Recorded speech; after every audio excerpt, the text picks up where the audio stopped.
Hello, welcome to the Square Base Show with your host, Robert Val, and in this very exciting day, we get to look at the new March of Chaos Arcane Journal.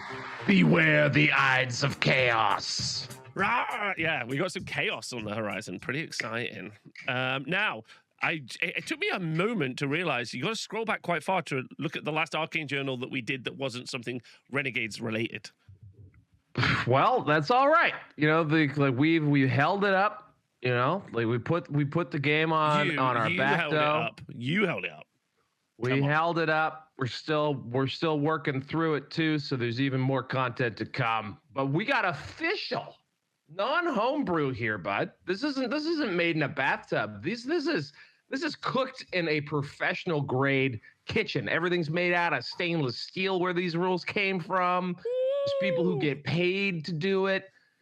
Super awesome. There's a ton of stuff in this book, Rob. This is a lot of stuff. Yeah, let's go through what you're going to be looking at in this, if you pick up this book, which I would suggest you do, and if you are going to be watching this video. So the first thing that we are going to cover is that there is a change to the magic system, not as in a change fundamentally to the core rules, an additional change that you can add on to the magic system. This is in part in two different systems, both ploys and I forget the name of the other one for now.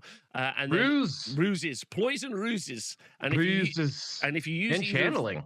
And channeling, yeah. And if you use either of those two, you'll be using a new miscast table. So there's this whole kind of addition to magic. So if you are a tournament organizer or playing at your local club, then you've now got the opportunity to be like, we're going to be playing with this a different or additional magic system to add on as well, which is I'm very excited about running an event using the system. I think that's pretty interesting. But it does say choose one or the other, which is kind of spicy. Interesting and spicy. Interesting and spicy. There is a new army where they smash Beastmen and Warriors of Chaos together, and you get two new unit entries. You get Chaos Cultists and an Arcane Sorcerer. Is that what it's called? There's three, actually. There's like there's two characters and a unit. We'll come back to those because there's two, and then what there is a third. There is another character that you're going to be able to use in campaigns. Didn't catch that. Yeah, to put. Basically, it's a Build-A-Bear Chaos Lord campaign thing. It does say in the rules it's not official match play. But, obviously there's opportunity for tournament organizers to add these things into a match play game as well. But there's also, and most excitingly for everyone who's not chaos focused, there is a bunch of new common magic items, which are available to all armies, not dwarves. I want to be like common items. Can we just quickly talk about the short elephant in the room? Do you think that we will be seeing some sort of expanded rune-based options for the dwarfs? Because they've been on all of the common updates we've seen recently, they've had very little, right? Very little. Very little. How apropos for the dwarves? No, there's no runic expansion. Although they do get to play with the new magic tools. The new magic stuff does apply to runic magic, so they get something out of that. But I don't know. We'll maybe see another dwarfish Arcane Journal someday that maybe gives them access to more stuff, but not this day, Rob. No sir. So you ready to jump in? You excited? Let's go. 2 feet. Let's go. Cannonball. Let's like a Timmy's coffee. I just wanted to shout out, by the way, having looked through this book, I was super excited to just be looking at some of the art that's in here as well. I think like one of the things, like you've got some new, well, not new, but the Dark Tongue. They've given us how the runes work and stuff. And it does very much feel, giving me this kind of old Warhammer, like I know you would have previously had these in codexes and stuff like that back in the day, army books back in the day. But, that's not what they're doing. So you just get this kind of like flavorful drop bit. And I quite like that. I thought this was a cool, the art. They're investing a lot in art for the old world. If there only was a pair of arcane journalists who would do a deep dive on all of the lovely lore bits included in this book. Are you referencing our next video to come out, the return of the arcane journalist, Robert Val, read the lore? Is that what you're referencing? I dare say we might have to saddle up and ride on it, but yes. Okay, all right. Well, I just thought we should shout that out, and obviously we will be. Our next video, as Val has pointed out, we're going to go through the lore of this as well. So be excited for that. But the first thing, shout out Squarebase Open Toronto. Buy your tickets. Link in the description. Please do. October 24th and 25th in Toronto. Toronto. Okay. So the first thing we look at is the Winds of Magic Gather. So this is there's a bit of story here, which maybe we can cover in addition. It's like, why are the Beastmen and the Warriors working together? Well, the story is that as the warbands grow in the Chaos Incursion, Beastmen are drawn to the flags of these Chaos Marauders as they're rampaging around, giving rise. We saw they have very nice flags. So exactly. It makes sense. Gathered to them. However, so we'll kind of skip the Gathering Storm part, but what we will do is we'll talk about utilizing the Winds of Magic. So if I'll do this bit, and then you can do the next part if you fancy. I do fancy. Okay, so the Winds of Magic rules are not compulsory, meaning that players are not obliged to use them in their games of Warhammer the Old World. However, these rules have been created to add depth and highly recommended that players try them, discovering what they enjoy the most and make them a regular part of their games. This is now... it made me laugh a lot very recently. So New Necromunda just being announced, and they've just announced a new book. And immediately one of the first things I saw was someone in the Necromunda content creator sphere being like, more bloat already? And I'm like, what, you don't want rules? Like, I love this. Like, I'd like, obviously, your opinion, but I like this. I want the opportunity to add or not add elements to my games, especially if they add flavor. What are your thoughts? Yeah. I think that's the thing, right? Like, is it stuff that adds to the game, or is it or does it, I don't know, detract from it? What's interesting about what we're about to see, though, is that they give you a couple different looks, and they leave it sort of like the Match Play Guide did as well, which is like, here's some stuff you can build a game out of it. We think it's cool. Why don't you use it? And so I guess it'll be cool. It'll be interesting to see how much of this actually gets uptake. And I think if there is one part of, I think if there's one system in the game that I think people have been craving a little bit more crunch for, it's certainly the Magic stuff, right? So I think I'm going to be really curious to see what they do to add some more interest and play to the Magic rules. Okay. Before the game begins, the players may agree which are the rules that follow, blah, blah, blah, blah. It is recommended that players use either the rules for channeling on page 26 or the rules for arcane magic on page 27. Sorcerous ruses on page 30 can be used in conjunction with channeling or arcane magic, or they can be used alone. Whichever rules are used, the pages that follow include guidance on which dice are rolled or when cards are drawn by which player. One of the things I do like about this is they will specify timings, which I think is quite nice as well. They're like, it is done at this point, which I think is fun. So there's three things there, or three things you could use an additional thing with it. Yes, there are three elements, and the way they approach modifying stuff is, I don't know, it's basically channeling versus arcane magic is sort of the lineup, and there are two different approaches to, again, adding a layer of intrigue to the magic phase. Yeah, I guess ruses you could just straight up add to the game if you want to, because it's elective, because it's points based, right?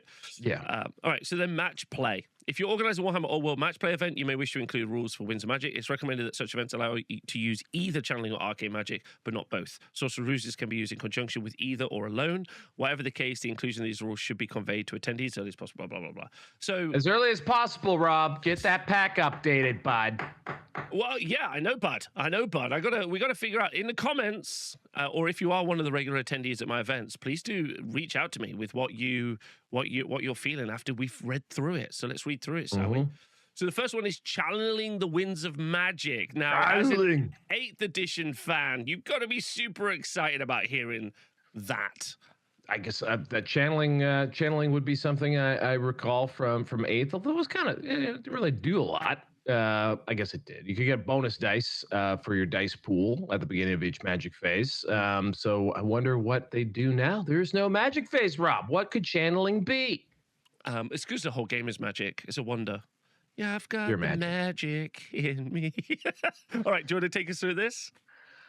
Sure. So let's start with generating channel. Oh, actually, just overall, I want to shout something out here that, and again, tune into the Arcane Journalist coming soon.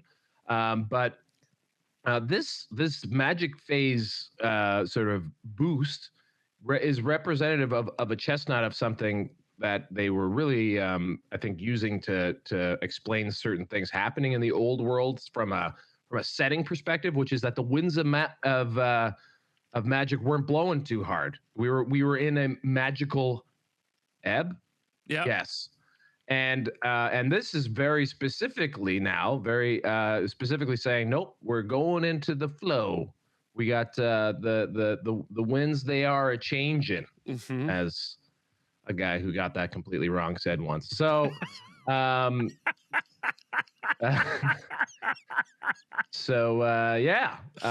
we're into a magical Warhammer world, and their setting of a ebb lasted 2 years in lore and in reality. So there we go. We're going into OP magic, guys. Here we go.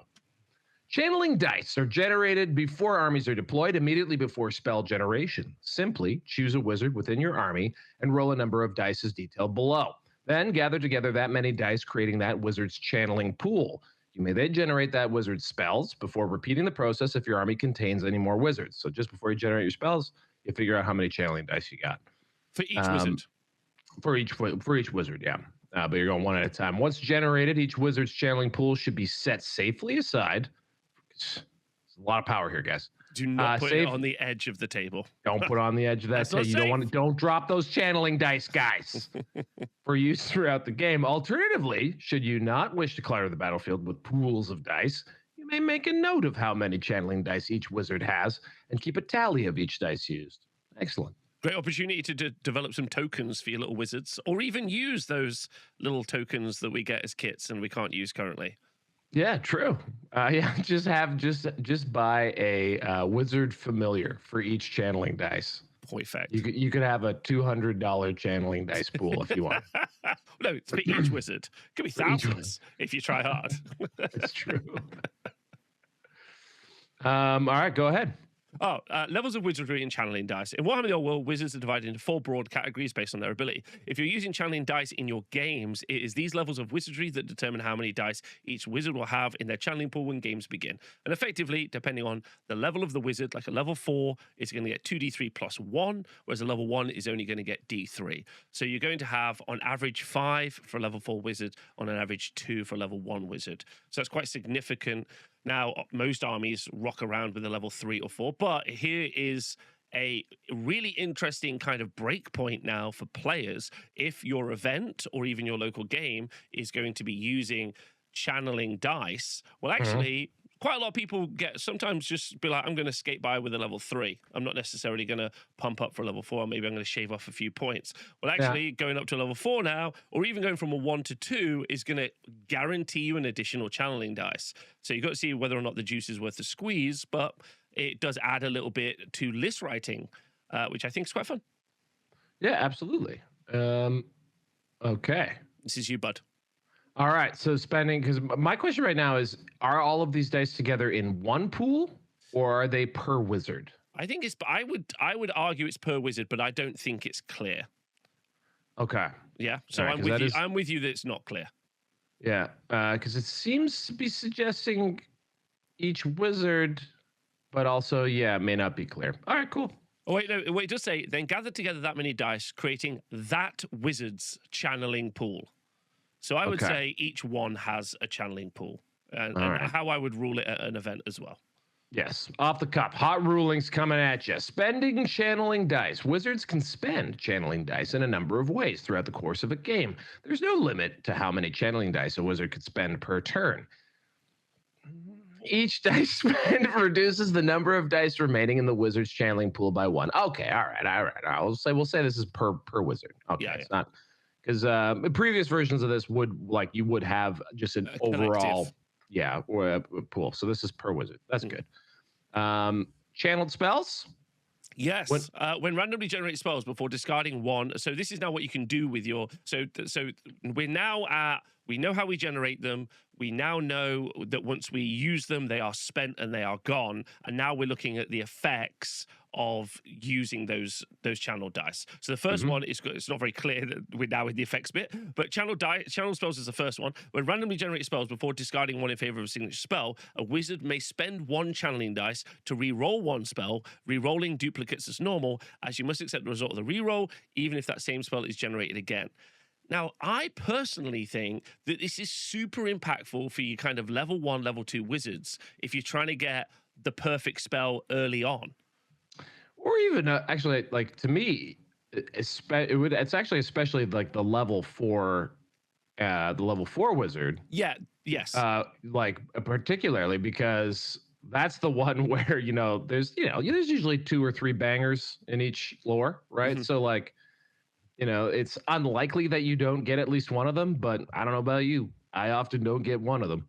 Yeah, or all of them. So this is big. Yeah, I saw Matt playing at the weekend with his 170 shot wood elf army, because I just ran an old world event this weekend, and he just would said to me game 1, he's like, I didn't get Curse of Arrow of Attraction or whatever it was, and I was like, hilarious, hilarious. But no, I agree with you. Obviously, the level 4 is almost by default the correct choice here, but I think there is an impact in also having those lower wizards that maybe you can roll into the thing that you prefer to have, right? Sure, yeah. Or actually, because often you will see that level 2 with because again, you need 1 or 2 spells.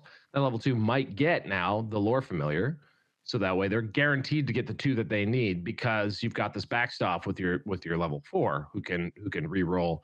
Can you do it more than once? A wizard may spend 1 channeling dice to re-roll 1 spell. Re-rolling duplicates is normal. You must accept the result of the re-roll even if the same spell is generated again. So does that mean, so like if say I don't want, I could re-roll all 4 of my individual spells, but if I get this, I just can't re-roll it again. Correct. All right, very cool. I like that one. I think that's neat. That does create a cool choice. Yeah, and I think it really adds to the economy here. But okay, next one's for you. Channeled spells.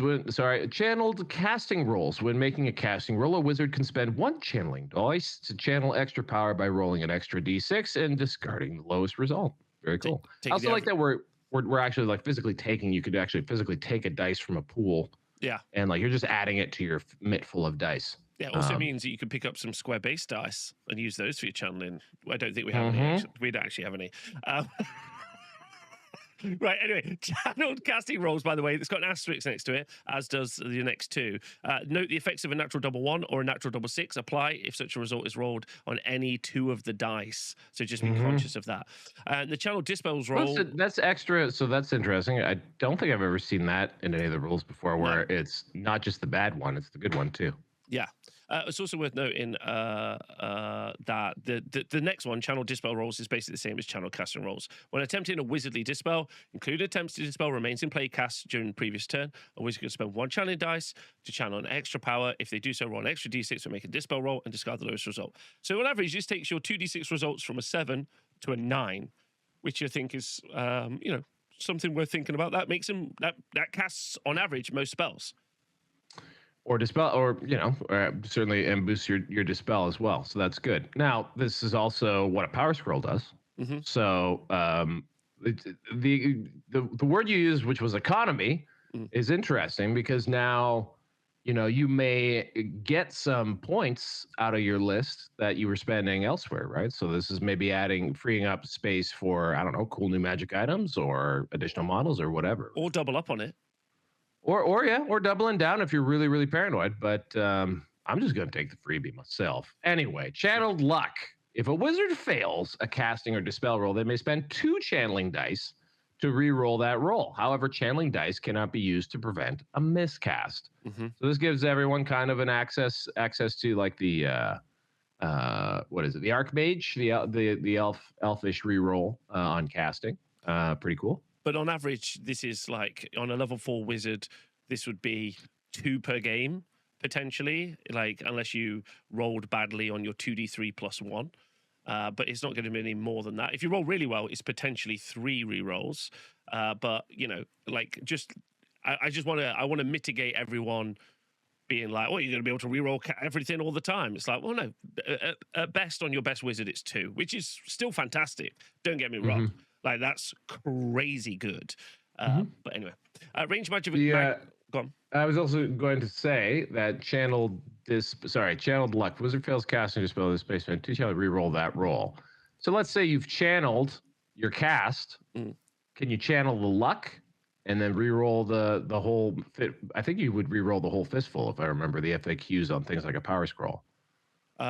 Each spent reduce the numbers of dice remaining. Yeah, I think you can just keep going. Yeah, so if you blow 3 dice, so say you channel it, you're like, crap, still failed. You could re-roll the mitful again. That'd be pretty. That's good. So that means that, like, again, if you really want to, if you need it, you have an opportunity to get it. Also, great opportunity to do the opposite thing, which is get rid of remains in play spells. Like, specifically, some spells are difficult to cast as remains in play spells, and they're very awkward to get rid of, right? Like, they're pretty impactful. So that's good. And then you got range magnifications. Last one, a wizard could spend 1 channeling dice to increase the range of a spell prior to choosing the target, or to increase the dispel range prior to attempting a wizardly dispel. To do so, roll the channeling dice. The result is number of inches added to the spell's range or to the wizard's dispel range. So similarly, you could increase the range of the spell and also potentially increase the effectiveness of the spell, but you're only adding d6 inches to the range of that spell. So almost. I mean, I can't think of anything that lets you increase range beyond 3 inches with magic items and things. So that's immediately like a big boost to certain things for sure. Although it's obviously random, but hey. So that is the channeling with the Winds of Magic edition. Now, I personally think this is a super fun, like, especially because you and me both have an economy. What is it? That last one, the range one. So a wizard can spend 1 channeling dice to increase the range of spell prior to choosing a target, increase their dispel range prior to attempting a wizard to do so. So could you roll a 5 and increase your range 5d6? Can you roll 5? That's a great question. Wizards can spend channeling dice in a number of ways throughout the chaos of the game. There's no limit to how many channeling dice a wizard can spend per turn. Each dice spent reduces the number of dice remaining in the wizard's channeling pool. I don't think it specifically says. So I think that leaves some good space to make a ruling. Do you want people to add 5d6 to the range of a spell? Probably not. But like a wizard can spend 1 channeling dice to increase the range of spell prior to choosing a target. So I'm going to say that no, you can't do that because you can do 1. Here we go. Hot rulings. That also is what I would have ruled at an event as well. Yeah. I think you can combo them, but you can't do them twice or like add them to each other. Does that make sense? Like, yeah, well, yeah, because that's why I was thinking about the reroll with a channeled one, for example. And does the reroll work on a dispel? It does, right? Or is it just on the cast? The reroll on what? Channeled on the luck. Channeled luck. Casting or dispel. Casting or dispel. So this is cool because like the other thing about Old World is you don't often get a second kick at the can. No. So like, and magic can be a pretty big deal if it doesn't work out for you. I guess one of the things, that's a really good point, because I guess if you're watching this and you're someone who considers yourself more of a casual player and you rarely get a chance to play, that's the other thing as well. One of the things about Warhammer that's pretty brutal is it can take quite a lot of time to play, right? So if you're 1 game a month is you get to the table and immediately you don't cast the one spell that you really want for your army, you know, you built and painted your army so that it gets +1 strength or whatever it is you're trying to do, and immediately turn 1 you fail it. This gives you an opportunity to like have more like reasonable games, but also your opponent's going to be able to use them as well. I like that. That's the bit I like about this the most. This is a mini game. Do I just blow my load early and use a bunch of the spells? Pretty classic, Rob. Or do you blow your load in a room full of men? Right. Oh, well, so this is to me cool economy of choice, right? Because you do have a reasonably limited amount of stuff. Now, of course, if you got a butt ton of wizards, this could get a little annoying. But yeah, I think most normies, most lists, you might have 2 or 3 wizards that you got to keep their pools tracked or whatever with your piles of dice. So it's not so bad.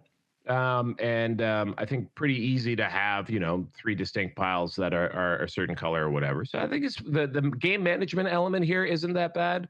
And although there are a number of choices you can make, I think they are pretty intuitive. Like I think I could already pretty much remember all of them, right? So we're not adding a tremendous amount of mental load here either. So like I think this is something that could slot onto the game pretty easily, and then also helps to make Magic that much more reliable. Now, there are a lot of armies I think that appreciate this, but Magic, the one thing I would say is that like maybe the reason why certain armies and a lot of them have been magically driven. So I'm thinking of early Tomb Kings, thinking of Wild Herd.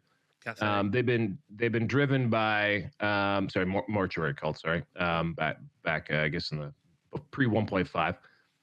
They were really enabled by basically automatic magic, like so stuff that like boosted your ability to cast to a point where it was not dispellable, and also just sort of made an automatic thing. That's the nice thing here is that we're not doing that. We're giving you a better chance. These aren't pluses to cast. No. These are extra dice, which can definitely betray you. So I think I like this as an approach, and also, like I said, like that second kick at the can is sometimes really helpful when you kind of have when old Gil really needs it, and the dice clickety clack and come up bad. It's nice to be able to have an option to maybe change that. Flood of cortisol that enters your system on a bad dice roll. So overall, I think I like Channeling Winds of Magic. I think I like Channeling Winds of Magic as well. It gives people a lot of options. Also, at maybe a high level competitive play, there's lots of bluffing. There's lots of when you're going to use your dice, what you're going to use your dice for. There's also a great skill expression point here. The opportunity to use these at the right time, like resource economy, is so valuable in player games. Well, so it's good. It's fun. It's good. It's fun. It's great. Right, next up, we've got Mastering Arcane Magic. Okay. Okay. So this is quite a long section, so everyone lock in. So Arcane. So this is the alternate. This is the one that they have a deck of cards for. Ploys. Wait, Ploys is not the alternative. Isn't Ploys in addition? Wait, let me just double check for you. So it's recommended that such events allow you to either channeling or arcane magic, but not both. And sorcerous ruses. Ruses. Yes. Okay. Is the one. So it's that they're suggesting either what we just talked about or Mastering Arcane Magic. And maybe ruses. Yeah. Okay. Plus new common magic items. Miscast chart. Oh yeah. Plus, yes. Correct. So any of these, but we're going to see the new miscast chart soon. Any of these are to be used with the new miscast chart, which is interesting too. So we'll see that in a second. Arcane Magic Ploys. This is a deck of 56 cards from which players can draw during the course of the game. This Arcane Magic table, so that's the cards. Arcane Magic table, this is a 2d6 table listing the same ploys that could be found in the Arcane Magic deck of cards. So if you don't want to buy the cards, or the cards are a limited stock, you can just use the book or a PDF of the book to generate these. And I'm sure some clever fellow lady MB out there will create a website or something. I can press a button and it just generates me some as well. I'm sure that's... Somehow someone is already watching us record this, and it's probably already on a website somewhere. Yeah. So thank you for doing so. So generating ploys. Arcane Magic ploys are generated at the start of the game, after the players have generated spells for their wizards. So this is different to the other, which is generated before. Each player generates 6 ploys, either by shuffling a deck of Arcane Magic cards or drawing 6 cards from the top, or by rolling 6 times on the table opposite. Each player has a deck of Arcane Magic cards. Each should draw from their own. If only one has a deck, both players should draw from it, taking turns to draw a single card. However, should either player draw more of one card than is allowed on the table opposite, they must place it, reshuffle the deck, and draw another. And then same thing if you're rolling on the table effectively. Arcane Magic ploys table, if you do not have a deck of Arcane Magic cards, or anyway, whatever. Right, so each result is described in full on the pages below. So the results are Towering Conjuration, you can only have 1 of those. Unseen Assailment, you can only have 2 of those. Duplicitous Duplication, which is only 4, and I do not know how that's 4, and Terran Conjuration is 1, but we'll get into that. Twist of Fate, Winds of Fortune, Fate Conjuration, Fortuitous Intervention, Winds of Power, Unerring Confidence is a 4 per player, Dissolution is 2 per player, and Absolute Power is 1 per player. And I do like that they've gone for that kind of... They seem to be aware of the distribution of results on 2d6 here. There's some good... Anyone who's played Catan will know that, the most likely numbers, well, would be 7, and then 6 and 8, and then, sort of going from there. So yeah, that's good. Interesting. And lastly, use employees. A ploy can be used by any model able to use it, i.e. a wizard or a dwarf runesmith, or a model with a bound spell. Now, this is quite interesting because this immediately positions both the other system that we just looked at and this system open to lobbying. All the dwarf players like banging at my door being like, well, obviously, Rob, Arcane Magic ploys. Otherwise, I can't do channel dice. Wait, so, do runesmiths not count as wizards to get channel dice? Oh, do they? If they count as wizards, then yes. Carry on. So after some quick consultation with the Lexicanum, Val, dwarf runesmiths, wizards or not wizards? Sure looks like they're not wizards there, Rob. They basically have rune lore as the rule, and allows them to dispel as if they were a wizard. But they don't have like a wizard level, so therefore it's tough to apply the channeling logic to them. Is that because only the coolest dwarfs are wizards? Answer: yes. That is what it is. It's going in the book. It's going in the book, that one. All right. So immediately we could have some lobbying, right? People are like, well, let's use the Arcane Magic ploys because dwarfs can do it as well. That's a fair point. Anyway. Not just dwarfs, but again, because it's bound items. So like I think like the anvil's bound spells, but so is casket. There's lots of bound spells around, including items that you can bring. So these would apply to those as well in a lot of cases. But don't forget, you randomly generate these. So when you read through these, don't think you're going to be able to utilize them unless you draw them, right? Okay. A ploy can be used by any model they're able to use it, wizard or dwarf runesmith, or a model with a bound spell. And some ploys associated with dispelling can be used when attempting a fated dispel, as detailed in their descriptions. However, each player can only use one ploy per phase. Once a ploy has been used, it is discarded and cannot be used again for the remainder of the game. So just be conscious of that. Okay. Arcane Magic ploys. Sir, take me through this, if thou does not mind. Sure. Okay, so I guess we'll start with in battle, wizards try many ploys to outwit and outmatch their enemies. Ploys diverse in their effects and cunning in their application. Yet despite the skill of the wizard, it is ultimately fate that determines if their ploy will work or not. For even the most able of sorcerers can be undone by the fickleness of the winds of magic. The following pages describe the detailed effect of each result in the Arcane Magic table, as well as telling you when you can use each ploy. For players using a deck of Arcane Magic cards to generate their ploys, the rules that follow are identical to those found on the cards. I bet they are. Let's take them in order then. You do the first one. And sir, I am going to request that you do the flavor text. That's what we're doing. Towering conjuration! Perfect. Winds of magic shift and flow heavenwards, bearing the words of the wizard's conjuration far above the battlefield, in a towering column of magic visible to wizards far and wide. With a gesture, the wizard unleashes the spell's power, striking at an unseen and distant foe. Round of applause from the audience. Thank you. Trained actor, guys. Yeah. No, that's sadly true. A model in your army may use this ploy when they wish to cast a spell or a bound spell before declaring that spell's target.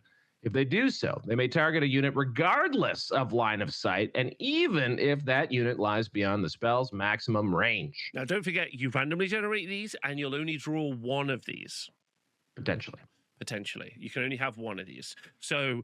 And we're not redrawing. We get 6 of these cards, and that's what you get. Yeah. You get what you get, and you don't get upset. So, but it's a pretty powerful ability that you could potentially use. I mean, it is a towering conjuration. This isn't like a pretty good conjuration or like I've queued this above up, right? average conjuration. I've queued this up, right? So you get to do number 4, which I'm excited about. Right, number 3, unseen assailment. With the words of their conjuration still hanging in the air, the wizard senses the presence of another. Their astral form suddenly upon them, its spectral fingers unraveling their spell. Unable to locate their enemy, the wizard is forced to look on helplessly as the spectre unbinds their magic. So you may use this ploy when you attempt to use a wizardly dispel. If you do, you may nominate a single wizard in your army, regardless of their dispel range, and even if they're engaged in combat. Wizards that are fleeing or that have succumbed to stupidity cannot be nominated. So you can just choose your best dispeller. But not stupid ones. But not an idiot. Anyone can do this except you, stupid. And you get 2 of those. So I think that's pretty decent. Obviously, I don't think it's quite as good as seeing stuff outside of range. But obviously, anti-magic is a core component of this game. The next one, number 4. If we could scroll up here a little bit more, please. Sure, sir. Sorry, apologies. Thank you. Duplicitous duplication. Sensing a momentary shift in the winds of magic, the wizard begins to carefully utter a spell. Even as the final syllable leaves their lips, the winds twist and billow, creating a momentary vortex into which the wizard is able to repeat and duplicate their spell. Nice. Excellent. I love it, this. Please hire this man. A model in your army may use this ploy immediately after successfully casting a spell or a bound spell, even if that spell was dispelled.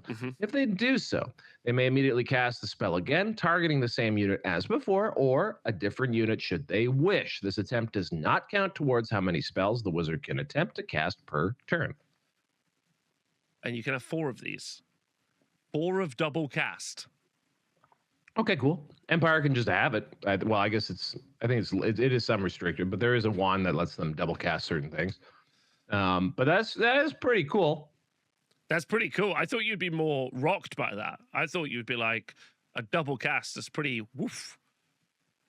I mean, I'm super handy. Like, I can think of a lot of situations where you may want to double cast. I can think of some situations where it might be a little bit much. I don't know, like a double.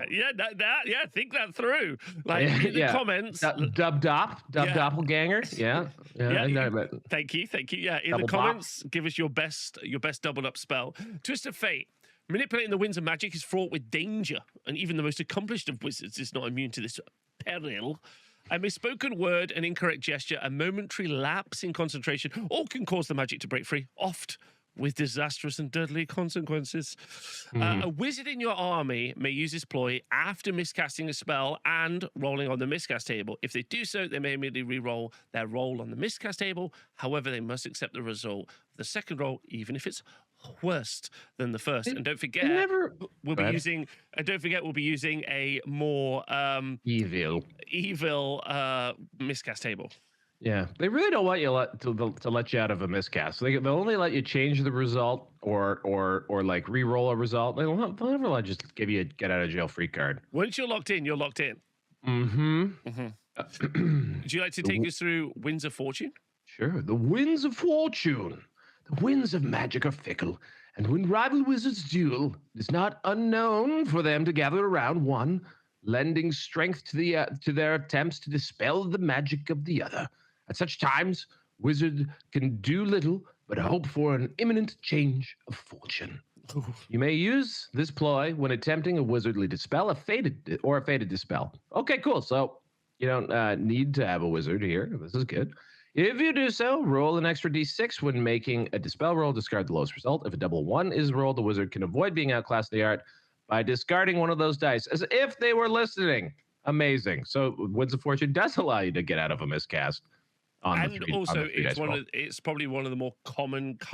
It's one of the more common results on the table, and actually not. What's interesting is, and I'm sure someone in the comments can be smarter than me about this, is rolling on the table is more likely to produce certain results than drawing the cards. Okay, yeah. Right, just like you said, there's a mathematical distribution to the results that you get via dice rolling versus a very different distribution to shuffled cards. Yeah, well, I mean, especially if you're sharing the deck. It specifically says you can't share the deck.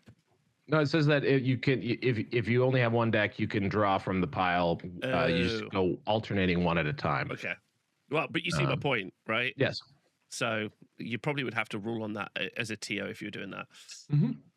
Okay, so then our most common result, Fated Conjuration.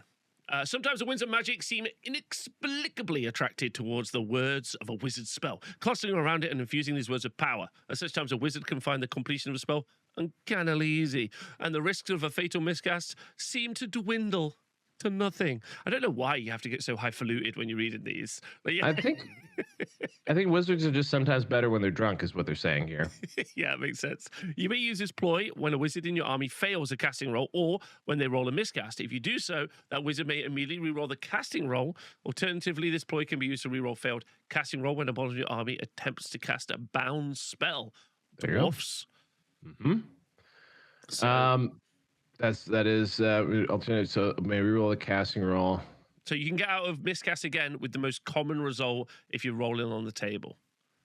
Okay, very cool. All right, so I immediately making me eat my words about never letting you out of a miscast. So that's cool. Fortuitous intervention. At times, the winds of magic flow erratically, and whilst an accomplished wizard will be able to master them sufficiently to cast a spell, that spell can seem a weak and unsubstantial thing.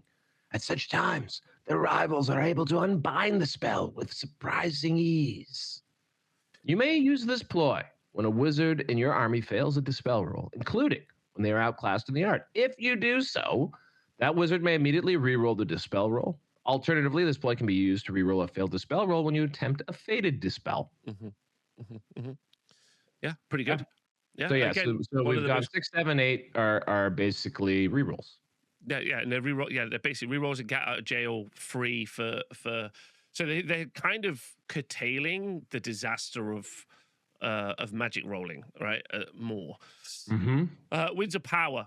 In a brief moment of arcane stillness, the wizard senses an imminent surging of the winds of magic. Carefully, they begin to recite the words of an incantation, hoping to time its completion with a sudden gale of power, then anticipate, and hoping not to be consumed by the magic's wrath. A wizard in your army may use this ploy when attempting to cast a spell. If they do so, we roll an extra d6 when making the casting roll and discard the lowest result. If a double 1 is rolled, a miscast can be avoided by discarding one of those dice. Okay. All right. Number 10. So less likely to get this now, and you can only have 4 of these. All right. You scroll up just a little bit. Sure, sir. Sorry. Apologies. No problem. Oh, and also maybe do that. Okay. So unerring confidence, something both Rob and I have been accused of. So filled with trust in their own abilities are they that the wizard hurls spells with a careless abandon. But such bravado seems to be working. And although their spells miscast regularly, the wizard goes unpunished by the power they mishandle. Perfect. A wizard in your army may use this ploy after miscasting a spell, but before rolling on the miscast table. If they do so, they may roll twice on the miscast table and choose which result to apply. Okay. It's not quite as good as Get Out of Dodge that we've seen previous, but yeah. Bad. Interestingly, too, an unlikely one to get as well. Yeah. Dissolution, so you can only have 2 of these. Noticing the reluctance of the winds of magic to serve the rival, the wizard turns their mind towards unraveling their spell. With alarming ease, the magic binding the spell begins to come apart, causing the enemy wizard's conjuration to falter and fail. You may use this ploy when attempting a wizardly dispel or a fated dispel, and if you do so, the spell is automatically dispelled with no dispel required. So an automatic stop, which is pretty decent. Old school dispel scroll there. Mm-hmm. Yes, number 12. Absolute power. Sensing a turning in the currents of the winds of magic, the wizard is quick to act. Binding the raw magic to their will, they wield absolute power for the briefest of moments, granting them mastery over the arcane realm and dominance over their rivals. A model in your army, now they're all done now, guys. Arnold Schwarzenegger. Absolute power. Absolute power. Power. Okay. They're all done now, guys. You can tune back in. There's going to be a definite drop in the YouTube when people stop watching. A model in your army. No. I want everyone in the comments. Do you want us to read the flavor text or not? I'm not listening. No. We're Yes warming up for or- arcane journalists. That's what's going on, guys. We got to get back into arcane journalism shape. Okay. A model in your army may use the spell after rolling any natural double other than double one when making a casting roll, including when casting a bound spell. If they do, and if the casting result was higher than the spell's casting value, the spell is cast as a perfect invocation. That's pretty cool. Perfect. But you can only have one of the absolute powers abilities. Mhm. So, okay. Let me give me your thoughts on this as a system. I like that it's more inclusive. So Okay, rather good. than just be entirely focused on wizards, you're getting a lot of opportunities here to modify bound power stuff, and like stuff like things like faded dispels as well. So people with no magic at all, like not even dwarves. So I think that's all well and good. The issue with a randomly allocated thing like this is that you can get a situation where someone just gets all of the good ones, you know, and the other one doesn't. There are obviously some very good results to be had here. Interestingly, it feels kind of like this could have, like, this feels like it could have been what in 40K is somewhat controversial, which is stratagems. Like you could have had a resource economy where, you know, you generate your channeling dice and you spend it to buy these, right? Like that's another, and so that way everyone has access. Similarly, channeling is everyone has access to the same stuff with varying degrees of how much you can allocate to it. This one, everyone has a chance of getting the same stuff, but there's going to be some difference in the distribution of it. But at least you always start with the same amount. So my gut says channeling is like if you just want an even game, channeling's probably a little bit better. This does, I don't know, this one feels like it could maybe be a little bit more fun because you can also kind of get Uno cards. You can just sort of flip them and have them. I think other than the idea of flipping a card, I don't see where fun lies in this system. I think your point about the disparity between the different armies is the only reason I would choose this over the other system. But the other system, I think, is intuitive, it's slick, it adds and detracts from list writing. It makes you change your list up based on your magic items and the number of wizards you have. Yeah, you can't depend on any of this shit. So you kind of have to have, like, you're probably making the same, you're not changing your list building choices probably with this. Yeah, and ultimately, and I think your other point is super solid as well. You're going to play a game where you and me play, I draw all the good cards, you draw the bad cards. Not that there are bad cards, but there are definitely, like, if I get 3 double casts and you get like a couple of like wizardly dispel rerolls, you might be like, I'm not as bothered by that as, you know what I mean? Like, it's not as good. So I think that that's not, like, it's an interesting system, also a great way to sell cards, FYI. But I personally think the other system's better, but with a huge caveat that I think it's disappointing. And I think a really easy thing to do is just say that a Rune Lord can generate some channeling dice as well. Like, you know, just throw that into your comp packs, and I think you get rid of the only negative of the other system, and this doesn't really land super well for me. But let me know in the comments. Yeah, or even have you can also have a thing where you get a default, like everyone counts as having at least D3. You know, like so, like if you don't have a wizard, you get D3 channeling dice, and you can apply those to faded dispels, right? Like something like that, or you know, applying them all to applying them to faded. Like you have a channeling pool for your faded dispel, maybe, I don't know. We're just spitballing here, guys, but or allowing them to apply to bound spells. The issue is though, they're locked to the individual wizard. So it'd be hard to find a way to actually make that one more inclusive. I think the other problem that you see here as well is that, like, we will get vastly different results if you and me play and I roll on the table and you have cards. Like over the course of several games. Depends on how much, like how they did the card deck. I think there's 56 cards in the deck. I think some of them are ploys though. All right, but let us know in the comments what your thoughts are on this. But if you are using either of these two systems, you have to roll on the disastrous miscast table. So, using the disastrous miscast table. If you're using either of the rules of channeling or arcane magic on page 27 of your game, you must use the disastrous miscast table below rather than the miscast table found in Warhammer the Old World. As usual, when miscast is rolled, the spell is not cast unless the result rolled states otherwise. The perils of magic. Should you wish, especially if you're organizing Warhammer the Old World match play event, the disastrous miscast table can be used instead of using miscast table, even if channeling and arcane magic rules are not in use, making use of magic items far more perilous. What I think is quite fun is I ran an event earlier in the year, a chaos event, and we messed around with the miscast table on that. Like, we didn't rewrite the miscast table, we just made it more likely that you were going to get a more disastrous miscast table. So I quite like that. It's quite fun that me and those guys were on the same page, kind of. Yeah, I mean, and for those 8th edition heads out there, I think there's been a lot of I think in general, the threat of miscasting does not exist like it used to. Correct. However, the upside of casting does not exist like it used to either. So like, you were willing to risk the life of your wizard in previous versions of the game because even if they died, the effect of that thing that they were trying to get off was worth that risk, right? Yeah. I don't know how often that's true in Old World right now. So like, all of these, I do wonder if and I'm speculating here, I'm hoping that maybe this sort of added layer to the magic system is in preparation to perhaps, like, we're getting lots of common magic items. Maybe we're going to get some updated common spell lores in a future Arcane Journal where the power level of magic changes. Also, it's arguable that this is just, without saying it, this is also just a way of doing another edition's worth of rules, but giving you the option. So it's like a soft launch, right? Like, what I like about the 2 different magic systems that we just looked at, either way, what it isn't is one magic system, right? It's like, hey, we've got these 2 additional things. That's actually a third thing we need to look at in a minute. We got these 2 additional things. You can use either or not use them at all. And that's actually really fun. Like, I love the idea that they could just be like, hey, we're going to re-explore the charge phase.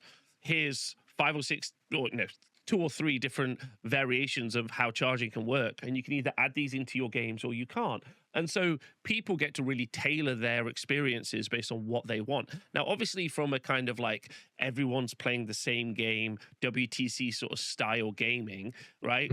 This feels almost anti-ethical to that process because, like, when we use SBC, which, by the way, best system, get ready for the SBC. We were right. It's the best system ever video coming soon.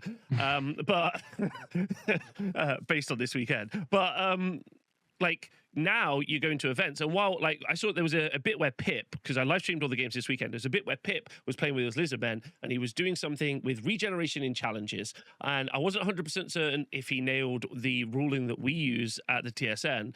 But that wasn't really super important because Pip plays in so many different places around the country with so many different rules packs. I could absolutely see how that would not be something that's super easy to keep a hold of, right? Like, and it really didn't make any difference or wasn't important at all. So I think there's going to be several conversations around this. Number 1, super cool, I can just change games. Number 2, super cool, I can have different types of events. Number 3, hate that there's different types of rules at different types of events, is what someone's going to say. I wish everyone was playing the same game. And number 4, we might see changes to huge portions of the game over the next year or so via Arcane Journals. I personally am a huge fan of that. I think having a Build-A-Bear tournament pack, like a kind of like a smorgasbord, you're fancier than me. What's that where you get all the stuff on a bit of wood at a fancy restaurant and you choose from it the bits? What's that called? Charcuterie board? Yeah. One of them. Like, charcuterie? Yeah, a buffet. It's a buffet of choices. And I think that's good. A cornucopia? Yeah, thank you. I think that's a good thing, but I think some people are going to be... smorgasbord? I feel like I'm getting a smorgasbord of words. Well, hey. Word salad? That's what I just did. What do you think of everything I just said? I think so. I too am sort of in the camp of, like, with Old World especially, still being layered. Like, we're getting layers of rules on top of a fundamental operating system that, even though we're in a revised edition, has some question marks in it. So I think that in general, Old World is really cool because despite its glaring failures and glaring weaknesses, it still plays really well, and the vibes are good, right? So I think all of this stuff this includes the Games Workshop stuff. One moment. And so all of the stuff include the Games Workshop stuff, the third-party stuff, like what that we do with different comps that you can add. I think they're all good ways to sort of tailor to the tastes and preferences of the people that are actually playing wherever you happen to be. Like people keep reaching out to me and asking, "It's like, is Old World popular? Like, is it happening?" And my answer is always the same. It's like, it just really depends on where you are and like how many people are into it and whether or not someone's picked up the mantle and built a community, right? So that could be your garage, that could be your local store, wherever it might be, or the grand tournament that's being run on October 24th and 25th in Toronto, Ontario, where you can get tickets in the description. So tailoring to the best of your estimation is great, and giving these options is also, I agree, a good thing. Some people will complain about not having the same game to be played. But I think there is something to be said about having the ability to play the game in different ways depending on where you go. It's annoying to some, but also the same game everywhere, which is what you do get now with sort of 40K and Age of Sigmar, where there's little variation in how it's played. There's a downside to that too, right? So I think it is a good thing, and it does provide people ways of changing it up, making it interesting if they're feeling like it's stale. And I do hope that this kind of a concept is applied to other phases of the game, not just Magic. Yeah. Can I just also say, if the rules writers listen, or anyone from the Games Workshop or the Old World Project are listening, literally make thousands more of these. Like, make it like, I want an unending stream. Like, I don't know about anybody else, but if you've not watched my Battle March video back yet and watched it, I still need to rewrite the pack for my foray events, and having there's 3 additional tables that you can add to events. It's only 3. It's in one book.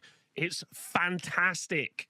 Like, do so much more of that. Provide your audience and your consumer base with more of that, and just keep going, because there is no art. Like, I can be playing a game and I could show someone who's playing Age of Sigmar, someone who's playing 40K, and they'll be like, I'm playing this, and you're like, okay, cool. What's the story for your place? And they're like, there's no story. It's like, well, cool. That woods, it might have a troll hole in it. If I go in there, I might have to fight a troll. Yeah, like, yeah. And they just don't have that, and we have that, and now they're adding more to it, and I think it's great. Anyway, in the interest of time, let's do this. So, sure. Disaster's miscast table. Do you want to do one each? You go first. Sure. A tear in reality. No, it's a tear in reality. So badly does the wizard fail in their attempt to harness the winds of magic that a roiling tear appears in the fabric of reality. Roll a scatter dice. If an arrow is rolled, place a flame template with its arrow end over the center of the wizard's base and its wide end following the direction indicated by the dice. If a hit is rolled, center a 5-inch blast template over the wizard. Every model, friend or foe, whose base lies underneath the template except the wizard risks being hit and suffering a single strength 10 hit with an AP of -4. Well, that's good. The wizard gets away with it. Psych! Once these hits have been resolved, the wizard is reduced to 0 wounds and removed from play. Get fucked. Okay, great. I mean, and that is reduced to 0 wounds. Does not lose wounds. I think they're trying to say that you're not getting out of that. You're dead. You're dead. Ethereal Tornado. A summon magic breaks free, creating an Ethereal Tornado center a 5-inch blast template over the wizard. Every model, friend or foe, whose base lies underneath the template risks being hit and suffering a single strength 8 hit with an AP of 3. In addition, the wizard cannot attempt to cast any more spells for the remainder of the current turn. Okay. So, quite a lot of those options are, both of those combined now, my unit is getting slammed. Yes, and here comes Calamitous Detonation. So this is your most likely result. Roiling magic explodes from the wizard in a flash of light. Send a 3-inch blast template over the wizard. Every model, friend or foe, whose base lies underneath. Basically, strength 6 hit with an AP of -2. I mean, that's still very bad. Not great. So wizards and units, being in a bunker with a wizard, man, just got a little more sweaty. Let's get a little more nerve-wracking in that bunker. Wait till you're a Chaos Cultist. It's even sweatier. But Backlash. The power of the spell backfires, knocking the wizard to the ground. The wizard suffers a single strength 4 hit with an AP of -1 and becomes a bewildered for the remainder of the game. A bewildered wizard. By the way, new status alert. Yes. New status alert. Yeah, bewildered. Is cool. I like bewildered. Yeah. A bewildered wizard suffers a -1 modifier to their casting and dispel rolls. Should they become bewildered again, this becomes -2 and so on. FYI, I want a spell that can make a wizard bewildered. That's what I want, or a sword, or an arrow, or something. A bewildering sword. Next up, Magical Fulcrum. I'm just looking. Is this remainder? Yes, remainder of the game. Wow. All right. Magical Fulcrum. The winds of magic are too strong for the wizard, who is blown backwards by their fury. The wizard and any unit they have joined immediately gives ground directly away from the nearest enemy unit and becomes bewildered, as described above. If they cannot give ground for any reason, the wizard suffers a single strength 6 hit with an AP of -2. Wow, so 2 chances to become bewildered. The price of power. With a crack, the spell is unleashed, but at great cost to the wizard. The spell is cast with a perfect invocation. However, the wizard immediately reduces their level of magic by 1 and forgets the spell they have just cast for the remainder of the game. In addition, you cannot attempt to cast any more spells for the remainder of the current turn. So, a much more disastrous miscast table. However, both but either of the 2 systems we looked at previously give you quite a lot of opportunities to avoid or generate a much less worse version of the miscast result. So what do you think? 2 questions people are going to ask. So the first one, what do you think of this generally? And number 2, do you think that this should, as de facto, replace the miscast table that currently exists? As de facto, well, I think you want some upside if you're going to be using this. There's like what is it, 8? So if it's 2 or 3, so there's an 8% chance or so that you just straight die, which is a risk that you don't run right now. And so like right now, I genuinely do not care about miscasts. Especially too, since it's the wizard themselves that loses the ability to cast for the remainder of the turn. Originally in the game, it seemed like you just couldn't cast anymore a lot of the time, and so like it kind of got even less who cares. Whereas this one now has like real stakes, so it does make you think maybe about rolling dice and things like that. I think overall though, like if you think about it, like the big question, the thing that this really puts a wizard at risk for is being in a unit. And so wizards that are out on their own or doing their own thing, less vulnerable to this, even with, like the ethereal tornado and calamitous detonation. This really comes down to 1 wound, right? Yeah. Now the backlash, magical fulcrum, and price of power, that is starting to really hobble your wizard and injure them in a way that's not quite as binary as just being removed from play, which is also kind of interesting, that they reduce their effectiveness, right? So I think this is interesting, especially when you consider too that the armies that'll be most vulnerable to this are the ones that are rolling the most amount of magical spells and therefore are putting themselves at the maximum amount of risk for this. And therefore, I think it's probably not a bad thing to be using this one instead, because it does for those armies that really lean into magic. Suddenly now there's a real risk to doing that, and so like it changes the math on is it worth it? Does it change the math enough? I don't know. It's probably pretty unlikely to wind up miscasting and losing a wizard, but having that possibility suddenly, as like I said, changes the equation of like how wizards work in an army. I do like the concept of doing the channeling dice. So now I roll 3 dice, but any double ones on those, and it's going to be a miscast, and then this is happening. So I'm like being greedy, and I'm trying to get more. I cast my spell, but actually a worse result on the table. Gun to your head though, and also to everyone in the comments who's watching, you're forced. Toronto, Squarebase Toronto, October, blah, blah, blah, blah. Someone says you have to use one of the magic systems, and you've got to decide whether or not you're going to use this miscast table. What are you choosing? I think overall, this miscast table period is maybe, this might be risky. It might be one of the best things, like period, regardless. So And I would go, and I think just off the cuff, Arcane Magic. That's not to say that I don't think the random one isn't cool. You mean the channel magic, the one you like? Sorry, yeah, channeling dice rather than the arcane stuff. Sorry, channeling dice, and then the miscast table. The miscast table. That's what I would go with. And that's what I'm going to say right now. At Square Base Open Toronto, which you can buy tickets for in the description, October 24th and 25th in Toronto, Ontario. We'll be using those two things. Perfect. That's what I would choose as well. All right. Okay. And finally, to add to the magic system, we're nearly there. Finally, some Sorcerous Ruses. Aptly named, because I feel like this one itself is a ruse. But let's... Okay, so Sorcerous Ruses is an upgrade for one of your wizards for 25 points, and you can have them per wizard. Sorcerous Ruses are special abilities available to any wizard. To represent them, any wizard in your army may purchase a single roll on the Sorcerous Ruses table, see below, for 25 points. Generating Sorcerous Ruses. Ruses are generated immediately before spells are generated. Simply choose a wizard within your army that has purchased a Sorcerous Ruse and roll on the table below, repeating the process for each wizard in your army that purchased a ruse. If both players have wizards that purchase ruses, they should take turns rolling on the table, ensuring each roll is made in clear view of other players, and once a ruse has begun, generated to make note of it and which wizard it belongs to. And so this is a 25-point upgrade to your wizard with a random result.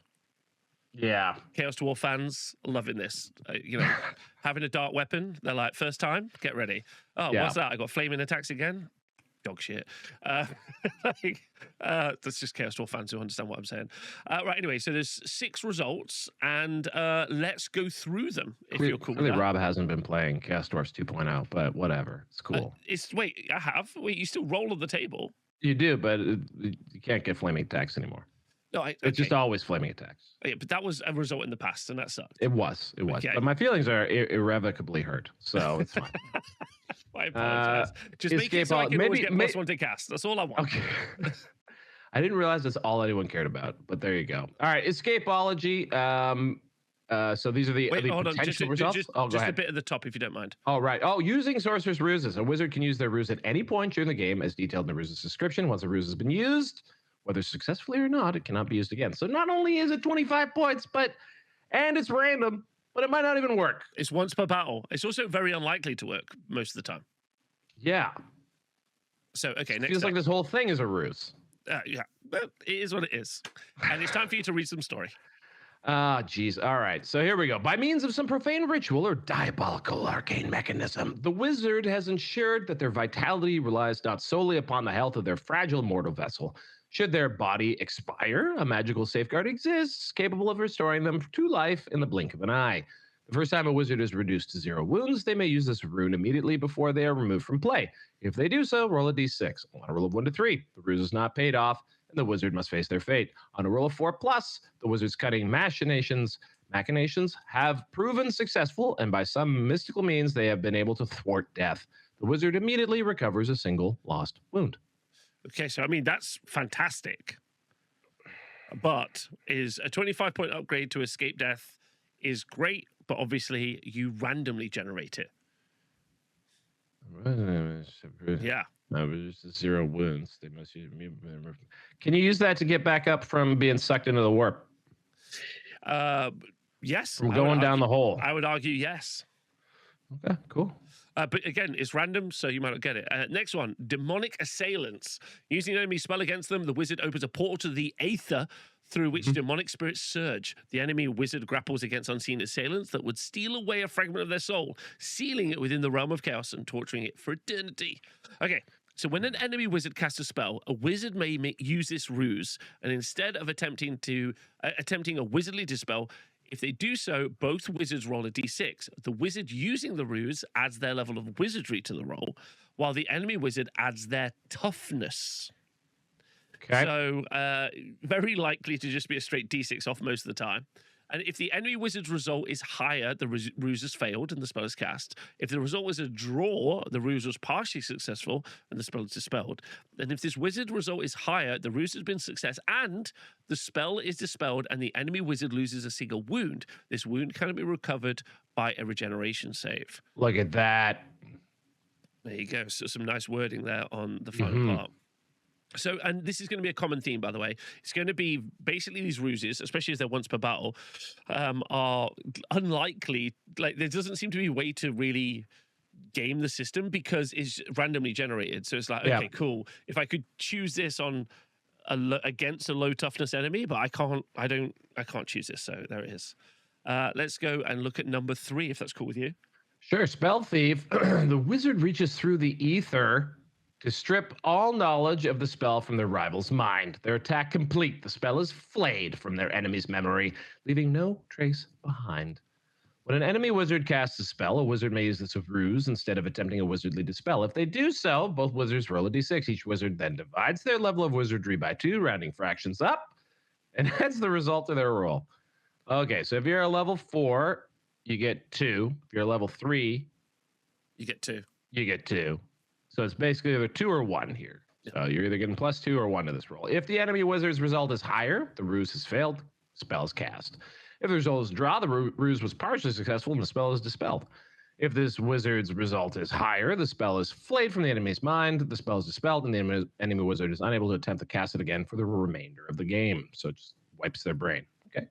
Okay. It's fine. Fine. I mean, it's pretty good against random. Duplicitous Mirror. With a great cunning, the wizard confounds this sense of rival who twists and contorts their own magic enthusiastically, misdirecting it against themselves and their allies. When an enemy wizard casts a spell, a wizard may use this ruse instead of attempting a wizardly spell. If they do so, both wizards roll a d6, and the wizard using this ruse adds their level of wizardry to the roll, while the enemy wizard adds their initiative. If the enemy wizard's result is higher, the ruse has failed. If the result is a draw, the ruse was partially successful and the spell was dispelled. And if this wizard's result is higher, the spell is reflected back upon the caster, and the spell is resolved against its caster and their unit exactly as if they were the target of the spell. That's funny. That's funny. That's funny. But you see how like it's so unlikely these are to happen. So we'll talk about that at the end. Let's go through them and then Magical Siphon. The wizard redirects the winds of magic away from their rival's conjuration with such sudden force that they seem to vanish, rendering all of the enemy's magic powerless. When an enemy wizard casts a spell, a wizard may use this ruse instead of attempting a wizardly dispel. If they do so, the wizard using this ruse rolls 2d6 and adds their level of wizardry, whilst the enemy wizard rolls a d6, adds to their leadership, adds their level of wizardry versus d6 and d6 and adds there. So it's 2d6 plus wizardry versus d6 in leadership. Okay, cool. If the enemy wizard's result is higher, it's cast. If the result is draw, it's dispelled. If this wizard's result is higher, the spell is dispelled, and also along with any other enemy spells currently in play. Okay. All right. Spellia. The wizard summons a ravenous etheric entity, visible only to those with mage sight. The incorporeal creature hungrily gobbles the magical power of the enemy wizard's spell. When an enemy wizard casts a spell, a wizard may use his ruse instead by attempting a wizardly spell. If they do so, the spell is automatically dispelled with no dispel required. If the spell was cast with a perfect invocation, the wizard may attempt to dispel it normally by making a dispel roll. If they roll a natural double 6, the spell is dispelled. In addition, the next time this wizard makes a casting roll after using this ruse, they might unleash the power consumed by the spell by rolling an extra d6 and discarding the lowest result. If a double 1 is rolled, a miscast can be avoided by discarding one of those dice. So, 25 points for 6 randomly generated changes to your wizards that are once per battle, and most of the time is a straight dice roll-off in and most they're cases. Almost all defensive? And they're almost all defensive. All right. What do you think? Eh. I think that's fair. I think that there's some people who are going to just be excited to add this to a homebrew game or like a fun game or something like that. But I could see this like I could see this being used as like a bonus you get in a narrative event or something like. Yep. You do X, and in the next game you get access to a free roll on this chart, because it is really here nor there whether or not you have these things, I think. And that's, I think, interestingly, the 3 previous things that we've talked about, not boring. I think that really the indictment here is that most of these effects are pretty boring. And so I mean there are worse things in this world, but this if this was all there was, I would be quite salty. And it almost feels like they gave sort of a menu of choice. for the buffet, which is, you kind of have your most sort of game, enhancing, mechanical, more match play style approach with the arcane system. And then, with channeling. And then the card system adds a little bit more of sort of random Warhammer fun. And then this is 2 pages. Yeah, no, I would say, listen, I think your point is absolutely right. Again, you're running a campaign, you're running an event, you are running a club game or something. It's like, oh, cool, you've done a thing. You get 3 rolls next game on the chart or something. It's a fun additional feature. These are things I want them to add. Whether or not I think the effect is a bit meh, it's still fun. It's still fun, and there's stuff there. Hey, everyone in this game gets Spell Eater, gets 1 Spell Eater per wizard, and you're like, okay. That's something, as a TO or just even as someone organizing a game, you get the options. So that's the whole magic section. So everyone who's watching this, we're done. Magic section is done. I would say I'm pretty happy with that. And now we're going to move on to the new army list, the new Arcane army list. Army of Infamy, the Warriors of Chaos, the Hordes of Chaos. Hordes of Chaos. Hordes of Chaos. So this is our combined army, Warriors of Chaos, Beasts of Chaos. Look at the army list. Let's dive in, shall we? Do you want to take us through what we can see here? Sure. We got the Army of Infamy composition list. So 50% of your army's points value may be spent on 0 to 1, Chaos Lord, Demon Prince, or Beast Lord. 0 to 1, Exalted Champion, Sorcerer Lord, or Great Brave Shaman per 1,000 points. And then rounding it out are Aspiring Champions, Exalted Sorcerers, Cult Magisters. Oh, who are they? Wargors, Brave Shamans, and Gorbulls. Quite a lot of Gorbulls, which is fun. So I'm right in thinking, I just want to make sure I get this right, none of the big beefies, none of the Minotaurs. Yes. Okay. Correct. Correct. Yep. So it's just little goats. Some pretty big beef there with Chaos Lords, Beast Lords, Demon Princes. Sure. Yep. For sure. Yeah, absolutely. So I think it's interesting. Looking forward to the Cult Magisters. Talk about that as well. Core, at least 33% of your army's points value must be spent on a unit of Chaos Marauders and or 1+ unit of Chaos Marauders and or Chaos Warriors. 1+ unit of Gore Herd and or Ungore Herd. A Chaos Cultists, which is a new unit, and Chaos Warhounds. And if your general has a Chaos Lord, Exalted Champion, or Demon Prince, 0 to 1 unit of Chosen. Chaos Warriors may be taken as core choice. And if your general is a Beast Lord, 0 or Wargore, 0 to 1 Bestigor Herd per 1,000 point may be taken as a gore choice. So you got a Chosen in core. Is that a big deal or not? I don't know. I feel like it's a big deal. Like it's a big deal, but especially since you can do Marauders and Ungore to meet your minimums, right? So like that does feel. I guess, yeah, that's interesting. I would say that one of the things that Warriors obviously lack is kind of small arms fire. Like it normally does it via magic missiles, and neither army can necessarily bring artillery to each other's game. So you're just adding, it feels like all of the same units to each other. There is the Cygor coming up. Let's not discount the Cygor. My apologies. Next up. But yeah, I can't wait. I'm very curious to see, by the way, what people with brains for this come up with these combinations of units. It's pretty cool. All right, so special. Up to a third of your army's points value may be spent on Marauder Horsemen, Chaos Knights, and Chaos Chariots. If your general is a Chaos Lord, Exalted Champion, or Demon Prince, 0 to 1 unit of chosen Chaos Knights may be taken as a special choice. And the rare, up to 33% of your army's points value, so more points than normal, can maybe spent on 0 to 1 Dragon Ogres Shaggoth, a Chaos Spawn, Minotaur Herd, Dragon Ogres, Chimeras, Chaos Giants, Cygors, and Gorgons. And then for Battle Standard Bearers, it can either be your Wargore or Aspiring Champion, can you be a BSB? And then if you're taking magic items, then each one of the units going to take magic items from the common magic items or from its home book. So you cannot take Beastmen items on a Warriors of Chaos unit and vice versa as a thing. So let's just take a look at what the bonuses you get and then kind of come back and talk about the effect that we think we can see here. Sure. So the special rules, which I think, weirdly, I think we should go backwards, if that's okay, with the Shadow Grows and Untrusting Allies first. Okay. I'll do the Shadow Grows, you do Untrusting Allies. So Shadow Grows... Sure.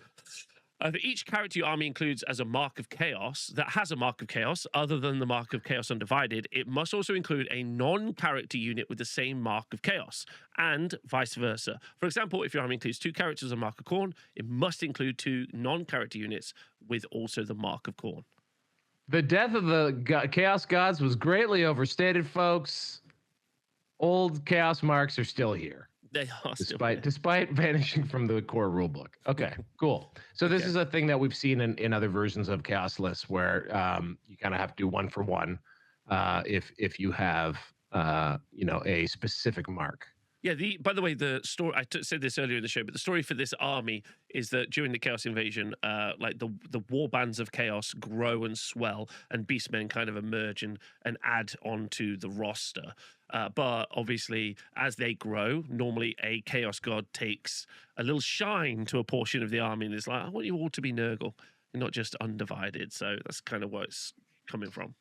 I'm not sure how the beastmen go, but this is interesting because you can't use cheap units as your marked units for chaos because you don't get marauders don't get the old marks. They get the new baby marks. So it does mean that any of the, like, if you want to take marks on like your Chaos Lord or something like that, you would need to have a Warriors of Chaos unit with that mark. There's no way to cheap it. I guess you could minimum size unit. Anyway, and then which one did you want to go next to? Untrusting allies. Warriors of Chaos characters cannot join a Beastman Brayherds unit, nor can Beastman Brayherds characters join Warriors of Chaos unit. Neither can join a unit of Chaos Cultist, and neither can join a unit of Chaos Cultists. Cool. In addition, Warriors of Chaos units cannot use the leadership characteristic of Beastman Brayherds characters, nor can Beastman Brayherds use the leadership characteristic of Warriors of Chaos characters. Is like from the general? Just so people can't see that. From the general, yeah. I think this is an important distinction. So I kind of wanted to cover it first, because now actually it really is just 2 armies almost playing side by side with each other. It's also a good kind of way of thinking about how potentially like you might do doubles or something similar if you wanted to have those work. But untrusting allies, I feel like that is something that they will use a lot now when they maybe combine different rosters together. So you can on the field have 2 different armies kind of working together, but really the impact is they can't go in the same units and they can't benefit from each other's stuff apart from spells potentially. Yeah. All right, an unholy union. So this is our first actual impactfully good rule. Whilst within 6 inches of a friendly Beastmen Brayherd unit, Warriors of Chaos unit, but not characters, may reroll any rolls to hit of a natural 1. And whilst within 6 inches of a Warriors Chaos unit, Beastmen Brayherd units, but not characters, may reroll any rolls to wound of a natural 1. So basically, if you do this kind of like both units on the boarding within 6 inches, then Warriors are going to get reroll 1s to hit, and Beastmen are going to get reroll 1s to wound. And in addition, whilst a unit from an army list, Warriors of Chaos or Beastmen Brayherds, is within 6 inches of a friendly unit drawn from the other army list, it may apply a -1 modifier to the result of any flee roll. May apply a -1 modifier to the result of any flee roll. Yeah, why would you want to do that? I don't know. Maybe hit me in the comments. My feeble brain doesn't understand why you might want to not flee as far. Because maybe you're just doing a flee reaction to like bait out charges. Like the idea is that you're like, I guess maybe out of Fabigo, but then you're getting charged again. Yeah. Okay, cool. So that's the main best rule that you get for this army. Not to disappoint anybody, but it's reroll 1s to hit for warrior units, not characters. Reroll 1s to wound for beastmen units, not characters. That's what you're getting. And some units, like the warriors units, they're really good. They hit on 3s most of the time. Like most of the stuff they're hitting is 3s. So 3s rerolling 1s, that's a lot of attacks. That's something. Yeah. But also, I mean, the main power is the combinations of those units and how that changes, how that fills in gaps in either army list. That you may want to reach for. And I suspect specifically the top tier characters as well, being able to roll with a bunch of gores and stuff. If a character within a Hordes of Chaos, so this is for the Dark Gods, if a character within a Hordes of Chaos army kills their opponent in a challenge, they must immediately roll on the Grace of the Gods. Is it Gaze of the Gods? Gaze of the Gods. In addition, once per game, your general may reroll the d6 when rolling on the Gaze of the Gods table. Now that's actually pretty solid because, like, especially That's Chaos a Lord paid on a thing. Dragon. Yeah, so Chaos Lord on Dragon, like normally you're spending 5 or 10 points on like a couple of rerolls so you don't get stupid. So just getting one of those for free might not seem like a lot, but because that Chaos Lord on Dragon is so tight on points, True. a free 5-point upgrade is actually pretty massive. Sure. So there's something, and also like it's a cool little story. But that's it. That's all of the special rules. Now, my kind of TLDR here is that I think maybe they were very worried about putting these two armies together, and they were like, if we give them too much additional stuff, this could be a disaster. Sure. And I think, yeah, just having them together in the first place, again, is what sort of unlocks things, especially in the frame of reference of the 1.5.3 update, which changed a lot of things in Ravening Hordes, specifically to Beastmen.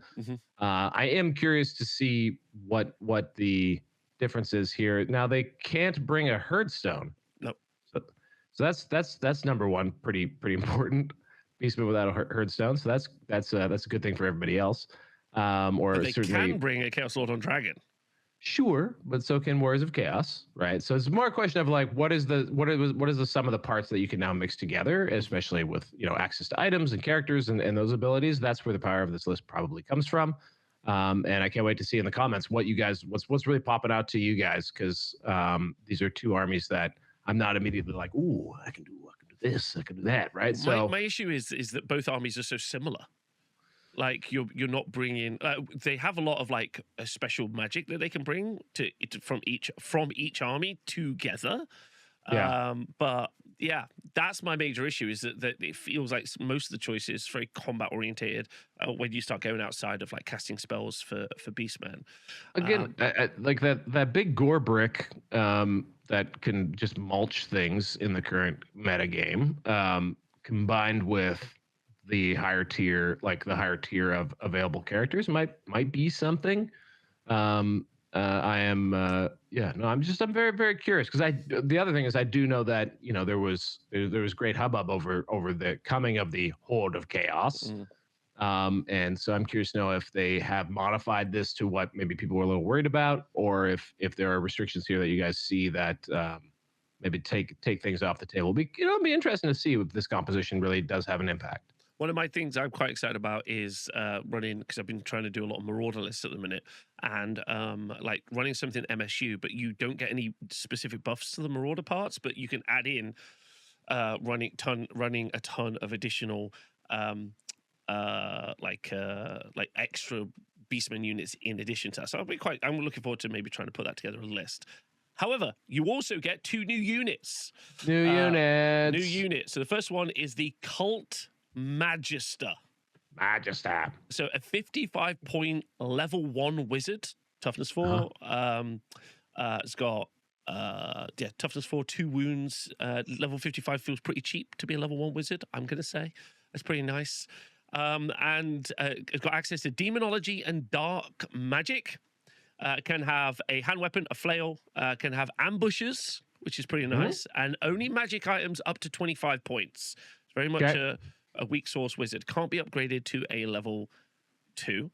And then has got access to Law of Chaos, Mark of Chaos Undivided, Sacrifice, and Thralls of Chaos. And just a little note for you. Representing this unit in your games, Occult Magister can be represented by combining various Empire kits with components from various Beastman Brayherd kits. Cool. Were there any? Did we see? Yeah, pretty much, right? Like, did they build any examples in the book? Not that I didn't see any pictures. Yeah, okay. Not that I saw. But you got 2 special rules, and then I'll let you go through the other unit if that's cool. So Thralls of Chaos. Occult Magister cannot be your general and can only join a unit with the Dark Pawns special rule, which is what you're going to find on the Chaos Cultist in a minute. And then Sacrifice. This special rule can only be used by Occult Magister that has joined a unit. Before making a casting roll, this model may make a sacrifice. One model belonging to this model's unit is immediately removed from play as a casualty. This model may then modify their casting roll by adding the wounds characteristic of the sacrifice model to the result. Okay. So +1 to cast on your level 1 wizard. Yeah, I was going to say, do they have swarms? I don't think these guys have access to any swarms. So okay, cool. But it's 55 points for a level 1 wizard. Like, yeah, with demonology and dark magic, so you get a little magic missile going up. Yeah. Like, it's very cheap, I'd say. But then you can put them inside the Chaos Cultist unit. And do you want to just tell us how I would build one of these before we look at the actual unit? Represented by combining your various Empire kits with components from various Beastman Brayherd kits. Beautiful. So I guess they're supposed to be like mutated. They're like proto Beastmen, I guess, is what we're going for here. They're also the members of the Empire who have turned to chaos. Yeah. Actually, evil. Yeah, they're mutants. Bunch of mutant freaks. You know, some mutant freaks. Yeah, very vast, very vast.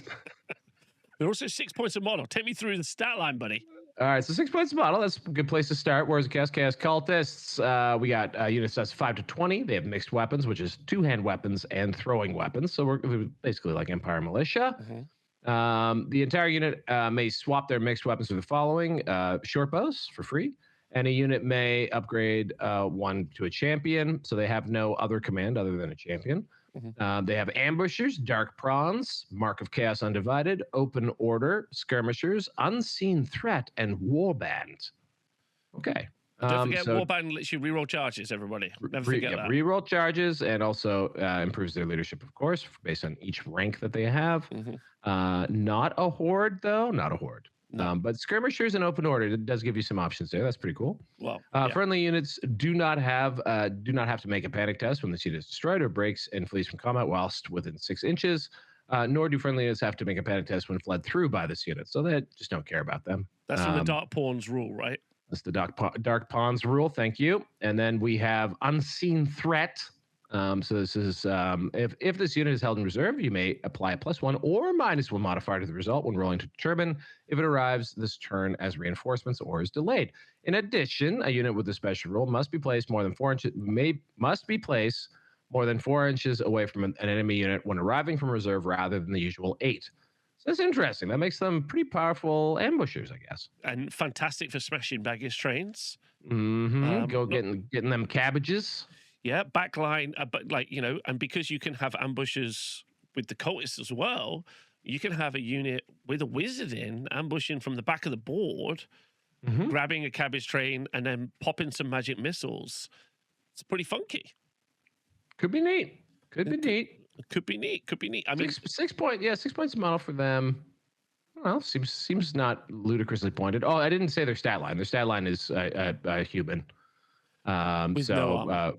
With the 0 armor, but I mean their armor is not being on the table and being able to control when they appear, and they can also choose to appear closer to you than other things. So overall, like sometimes these units are just kind of like, well, that might be fun to make a build out of a hobby, but this might actually have a use.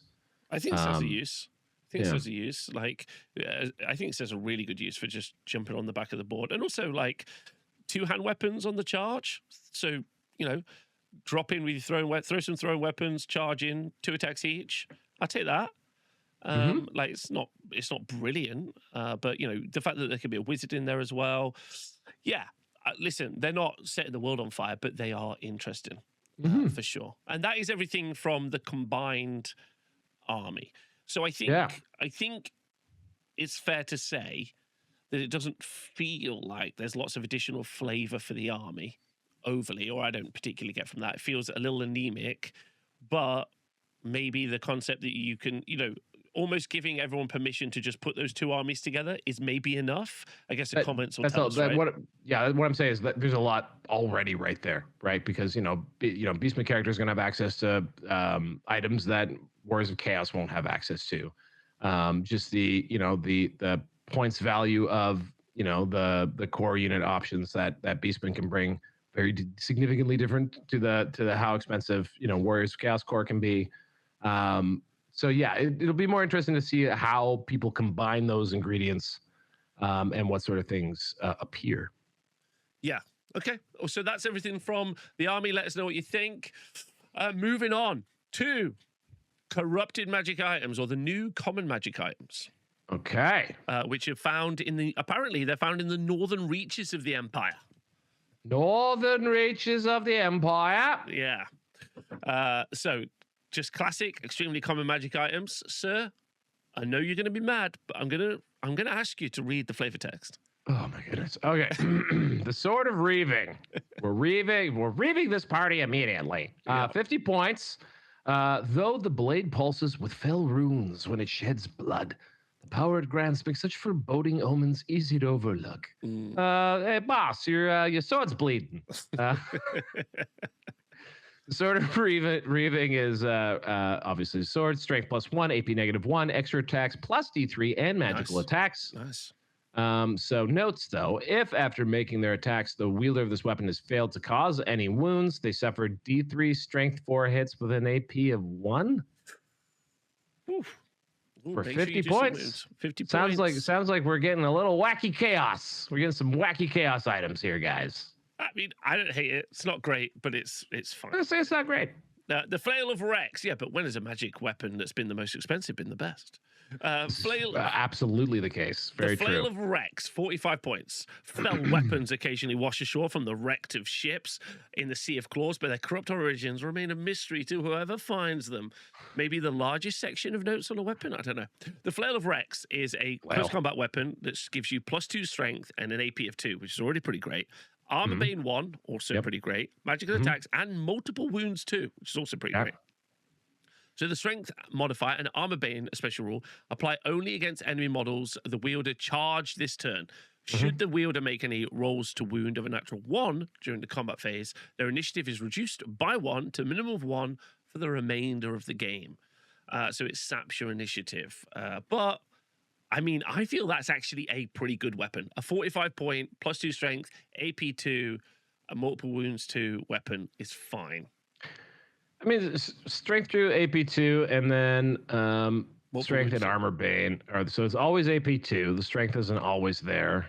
The initiative bonus just seems kind of strange and hard to track. But 45, anything was like 45 points, but has a downside? I don't know. Maybe I'm not seeing it. It's 45 points.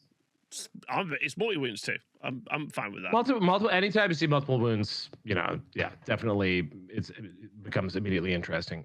Grim Verdict, 40 points. Those who carry this great hammer believe they are filled with righteous fervor, but in truth, the wrath comes from a much fouler source.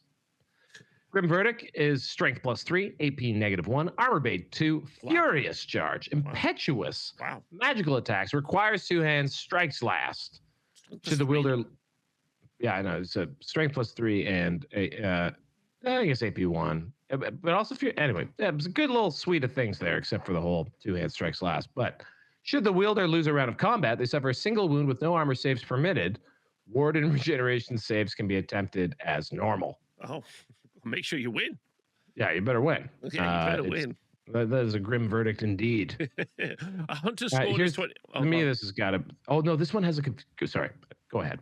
Okay, do you want to say more? Go ahead. I was reading ahead of the class. Continue. Okay. The Hunter's Scorn. The wielder of this accursed bow delights in infecting wounds that slow their quarry. 20 points. It's a 30-inch range bow. The strength 5, great. AP 1, great. Armor bane 1, magical attacks, and multi-shots 2. Should an enemy model with a wounds characteristic of 2 or more suffer 1 or more unsaved wound from this weapon, they and their unit suffer a -1 modifier to their initiative characteristic to a minimum of 1. For the remainder of the game. However, if the wielder of the Hunter's Scorn fails to win the target, this effect is lost. Okay. So, what though? What does that mean? This effect is lost. What effect? So okay. So, should an enemy model with a wounds characteristic of 2 or more suffer 1 or more unsaved wound from this weapon, they and their units suffer -1 modifier to the initiative characteristic for the remainder of the game. Okay, so if they've suffered an unsaved wound, perfect. So it can be regen or whatever. However, if the wielder of Hunter's Scorn fails to wound their target, this effect is lost. Maybe so they have wounded. So when? Maybe they mean this ability is lost. Okay. However, if the wielder of Hunter's Scorn fails to wound their target, this effect is lost. I don't know. No, I've literally no idea what that means. Like, not even a clue. What does that mean? Let us know in the comments. Thanks for watching. I'm taking it every time. I'm taking it every time. 20 Because points. otherwise, Hunter Scorn is like a no-brainer, sick, like magical shooter that that everyone now has access. 20 points for that, like 2 shots, strength 5, like that's great. So yeah, it's a good shooter. It's a good shooter. Yeah. All right, let's do some magical armor, sir. The Army of Blurry Faith. Dark Faith. Dark Faith, 40 points. Without a faith, the armor holds even the most side, but should their belief positive shall fail. Okay. Models whose troop type is infantry or cavalry only, seeing a lot of these restrictions on the new items.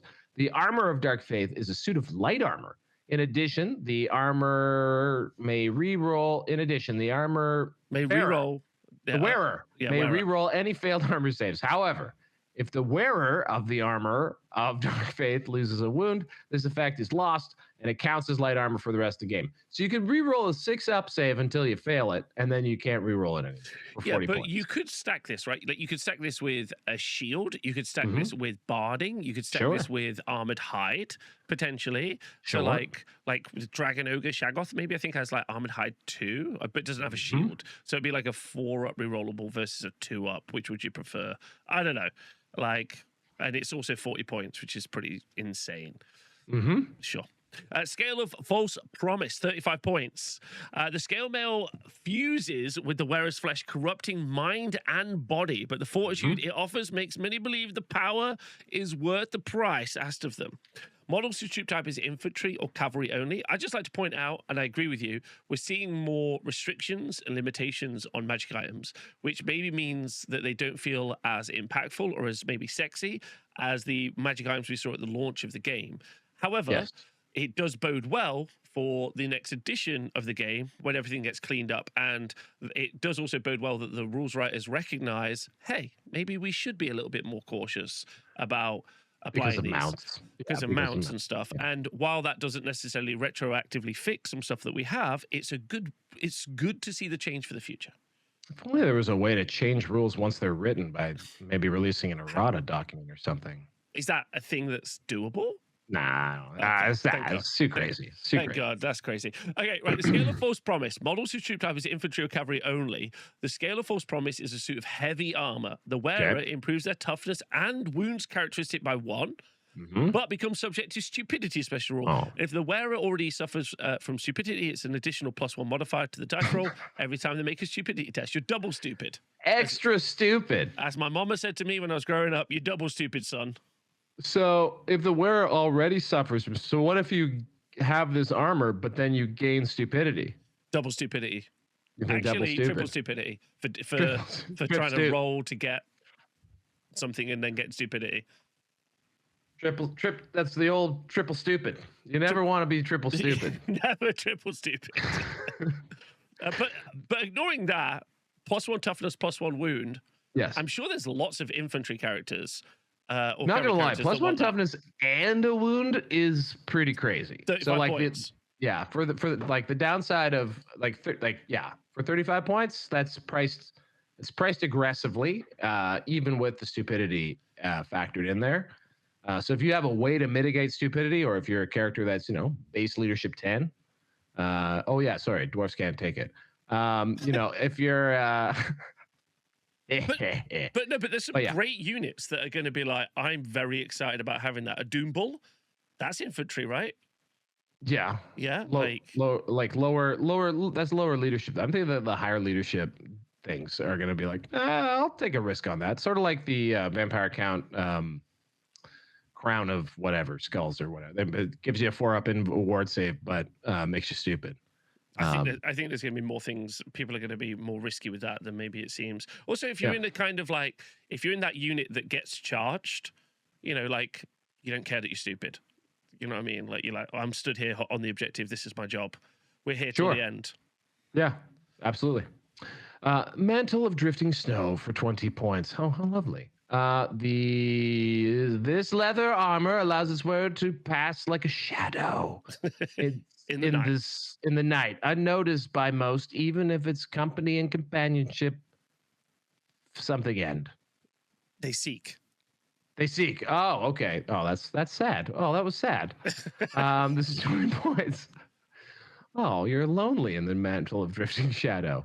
Models whose troop type is infantry only. Mantle of Drifting Shadow is a suit of light armor where it cannot be targeted by any shooting or spells from more than 6 inches away. In addition, they improve their movement characteristic by 1 and gain the Loner special rule. Because they're lonely. But no shooting or spells from 6 inches away. That is interesting. So that Loner special rule is something. So this allows you to give any character that is infantry Loner. So there's all kinds of units out there that have Loner to stop characters from joining it. Correct.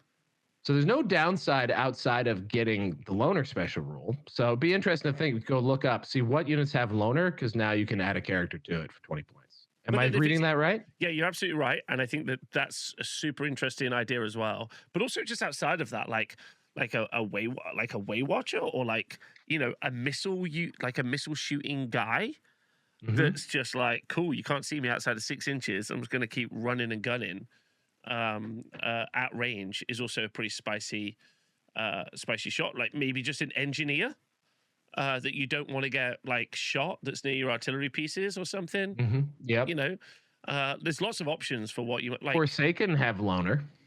There you go. So now you can put a character in Forsaken. That's interesting. Huge. Yeah, it's a pretty interesting one. All right, so that's magic armor. We're now into talismans. The amulet of spell attraction. War dancers have Loner. Oh, this is fascinating. War dancers have Loner. There's also everyone in Renegades have Loner. Slayers. Yeah, Slayers obviously, but they can't take this. Wow, really pouring the salt in the wound. Yeah. Just wanted to bring it up. Yeah, the two that are the most interesting to me would be War dancers and Forsaken. Anyway, that's interesting. Unless I don't think we're missing anything there, are we? No. There might be more, but I don't know. Okay, anyway, next up, talismans, amulet of spell attraction. This pendant allows the bearer to shield their allies from magical onslaught, but they do so at their own peril. Once per turn for 25 points, when a friendly unit within this bearer's command range is targeted by a magic missile or hex, the bearer may make a leadership test. If the test is passed, the bearer may choose to redirect the spell onto themselves rather than the original target, even if they're out of range or would not normally be an eligible target. The spell is then resolved with the bearer of the amulet as its target. Personally, I think that that's a super strong ability. Like, one of the ways that you maybe would deal with a dragon or deal with like a Death Star unit is you start to debuff it, right? Or you reduce something on it or whatever it might be via hexes. So yes, direct magic missiles, you could just target onto yourself. But like, I think some of those hexes are so impactful and game warping that you can just be like, actually, no, it's on us. And actually, you weren't going to charge us anyway. You don't care about that. Yeah. And this could be on a level whatever. Like, it could be on anybody, right? It doesn't even have to be on a wizard. It's just a talisman. So the target. So it's. Yeah. I'm just curious to know what where like, for example, where is something dispelled? Nothing's dispelled. It's cast on you. No. What I'm saying is just like, because it says once per turn when a friendly unit with the bearer's command range is targeted by a magic missile or hex, the bearer may make a leadership test. So you get to do this after you've already attempted to dispel it. Yeah. So it's a second opportunity to stop that powerful thing. And it's 25 points. You should be on a unit champion. Don't even need a character to carry around. True. Like, feels like a really good item to me. Yeah. No, I don't think you're wrong. All right. Next up. The Periapt of Soul Exchange, 20 points. By using the power within this trinket, the bearer can steal the life force of others to replenish their own. Single use. During the command subphase of their turn, the bearer of the Periapt of Soul Exchange may channel its power. If they do, D3 friendly models within the bearer's command range are removed from play as casualties, and the bearer recovers that many lost wounds. That's pretty handy for 20 points. They're absolutely very handy. Is that what category are we in? Are we in talismans? Okay, cool. And then yes, that's also very good. Magic standards. There's two. First one, the Banner of the Dark Heart is 50 points. Though it bestows stoicism and bravery, this standard breeds contempt towards those not fighting in the shadow. When required to make a fear, panic, or terror test, a unit carrying this standard may roll an extra d6 and discard the highest result. However, a unit carrying this banner cannot benefit from the general's inspiring presence special rule. For 50 points. 50 points. Yeah. No, thank you. Okay, that's fair. I think that's fair. Next up, if you're a top tier Magic item, obviously 50 points isn't a top tier Magic standard, but still, it's the best thing a unit can take. You just shouldn't have crazy downsides. That's all I'm saying. That's all I'm saying. I would say though, like normally you're just going to take the Monster Hunter's Tapestry, right? That's like your elite unit is taking the Monster Hunter's Tapestry. However, that's also your elite unit, so it's normally got like leadership 8 anyway, maybe leadership 9. Or his warband or something. Yeah, so like normally it's pretty good. But Terror Test, I've seen many a unit Terror bombed off the board. Sure. And that stays with you. So there might be a lot of players out there being like, "Don't F you, man." Sure, I'm doing that. That stays with you. And when I see a lot of GT, I would say that there's an argument that you have, because if you had the no stomp banner, no terror banner, I think there's a good argument that you really reduce the effectiveness of dragons quite a lot there. Yeah. It's assuming people remember to take a fair banner, right? That's just easier. Also true. Standard of the Fell Warrior, 15 points. Those who wage war beneath the standard fight as a single being, shifting their battle line without word or signal.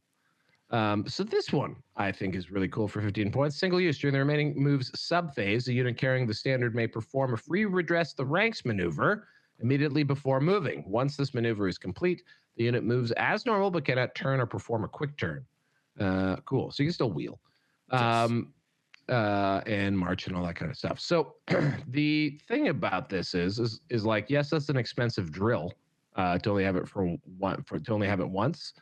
But units that don't have access to like drill or whatever, it's actually quite like, unless you're losing combats or being panicked, like you just don't get a lot of free reforms or winning combats and things. So this does give you one situation where you're able to change your shape, especially say maybe you start in marching column.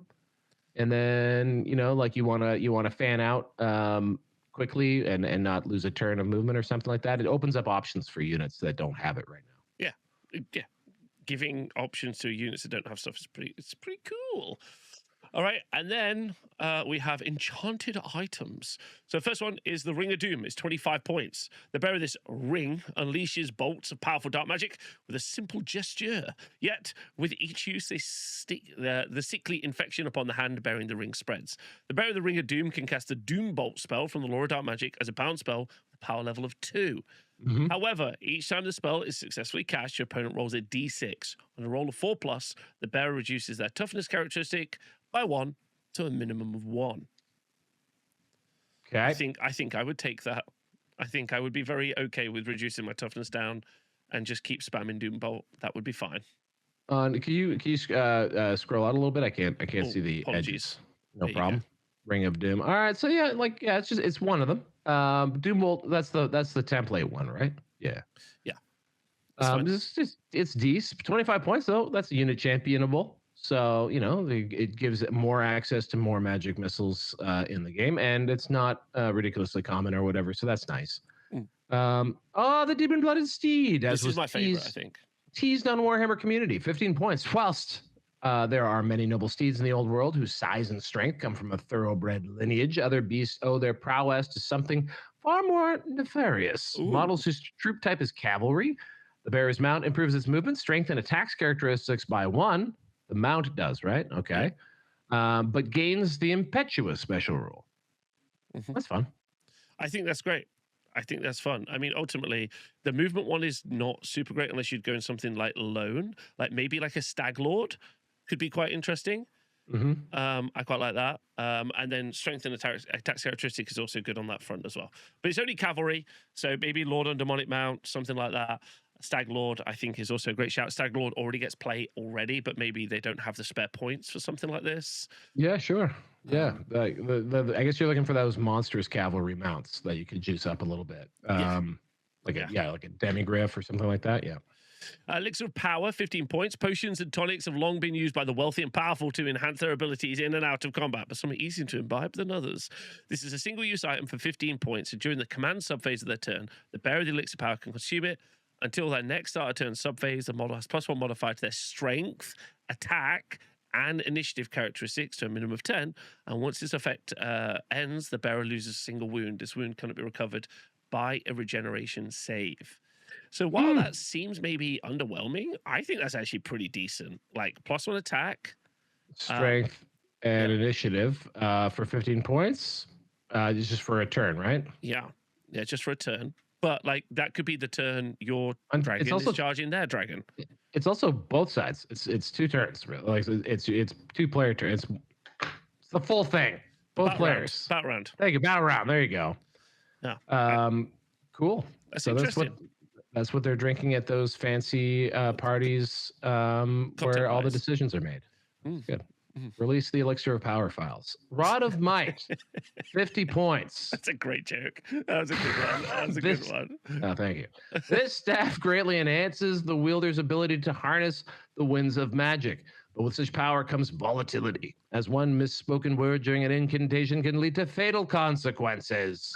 So here's a big rod. The bearer of the Rod of Might may apply a +1 modifier to any of their casting rolls. However, the bearer will suffer a miscast of a natural double 1 or 2 if it's rolled when making a casting roll rather than the usual natural double 1. So doubles your chance of miscasting for +1 to cast for 50 points. I think the Wand of Jet's still probably better than this guy. But nonetheless, there you go. Another option. You can have both. If that's what and you Wand of Jet's also arcane, isn't it? On the different wizards, I mean. Oh, sorry. Yes. Yeah. That's what I mean. Sure. So like, also, the frame reference here too is new miscast table. So yeah, if you're using the new miscast table, like even scary. Scroll of Invocation is a very common magic item, and it costs 30 points. The scrolls left behind by the agents of chaos have allowed many inquisitive sorcerers to make great leaps in their magical ability, but the price for such progress is yet to be determined. 0 to 1 per wizard, single use. The bearer may use this scroll instead of making a casting roll. They do the spell is cast if the caster has rolled the minimum casting value, they've cast the minimum casting value. Dispel rolls may be attempted as normal. So just simply, I definitely 100% want to cast this spell for 30 points. So, like, that's pretty cool. Yeah. It's an automatic cast, so you can put that on a low-level wizard. And you can cast a high tier, like a vortex that's like a 10 to cast or something.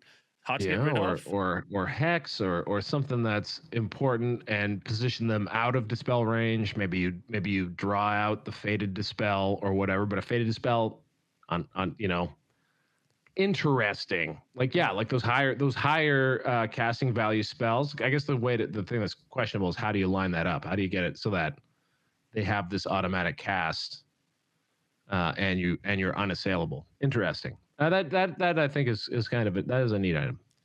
Yeah, that's pretty good. And then Infernal Familiar. 25 points. The demonic familiars of chaos are able to take on many forms, appearing as helpful assistants as they weave their deceitful webs of corruption. The owner of an infernal familiar may select either Doombolt or Winds of Chaos, see page 83 in Ravening Hordes, in addition to the other spells they know. However, should the wizard ever suffer a miscast while casting the selected spell, they cannot cast it again for the remainder of the game, in addition to any other effects from the miscast table. 25 points.